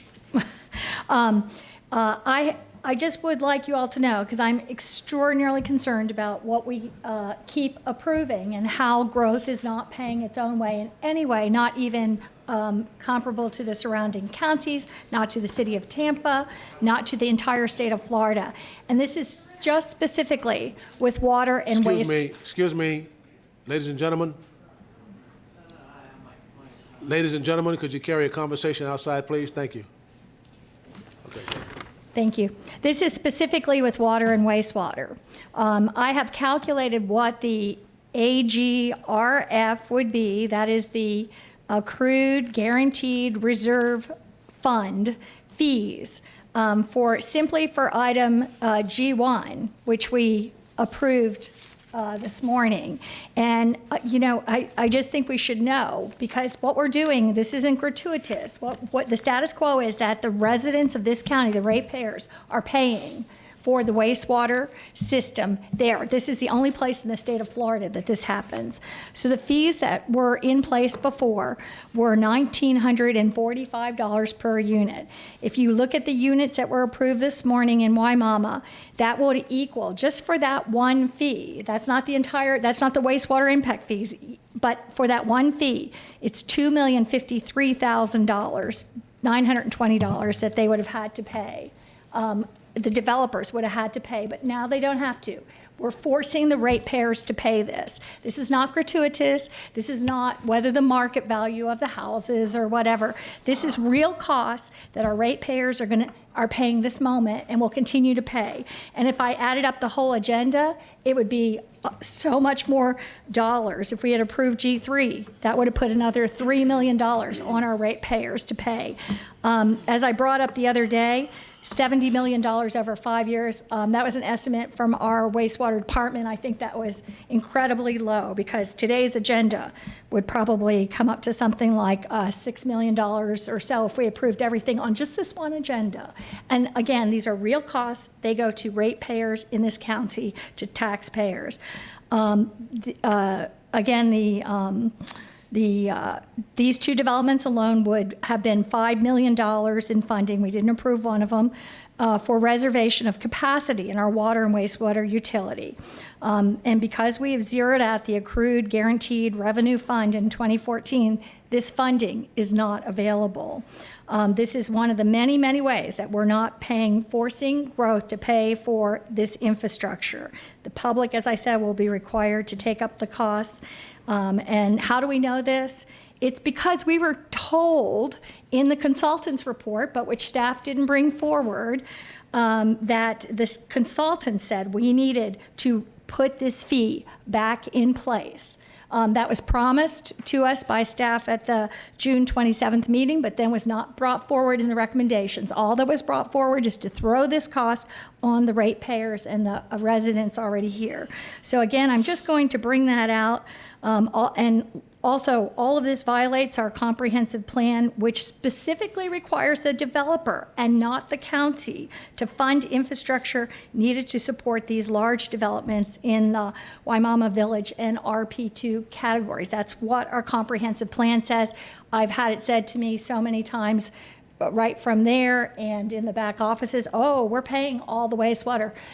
Basically, they're paying zero, and all of that cost is coming to us. I just like to make a motion that included in every item coming forward, we should have the wastewater and water costs put on a page so that we understand exactly what we're paying when we approve items. I don't believe we have within our rules that motions are made on off-agenda items like that. Okay. Then I will make it an agenda item, I suppose, next Like an agenda time. item. Commissioner Merman, you recognize. Actually, I appreciate you brought up that checklist that we approved the last board meeting. It's going to have all that information on there. So I think you don't need to bring it up because all that will be on their mobility fees. And then when we approve the new fees for AGRF and all that, they will all be on that checklist. And that's why I did it, so we could see up front what's involved with the projects. If I could just say, that's good. I just don't know if we're not charging the fee, if it's going to be on there. So I just think what we're not charging, I understand, but I think we should note how much the taxpayers are getting, the ratepayers are getting charged for it. All right, we're adjourned.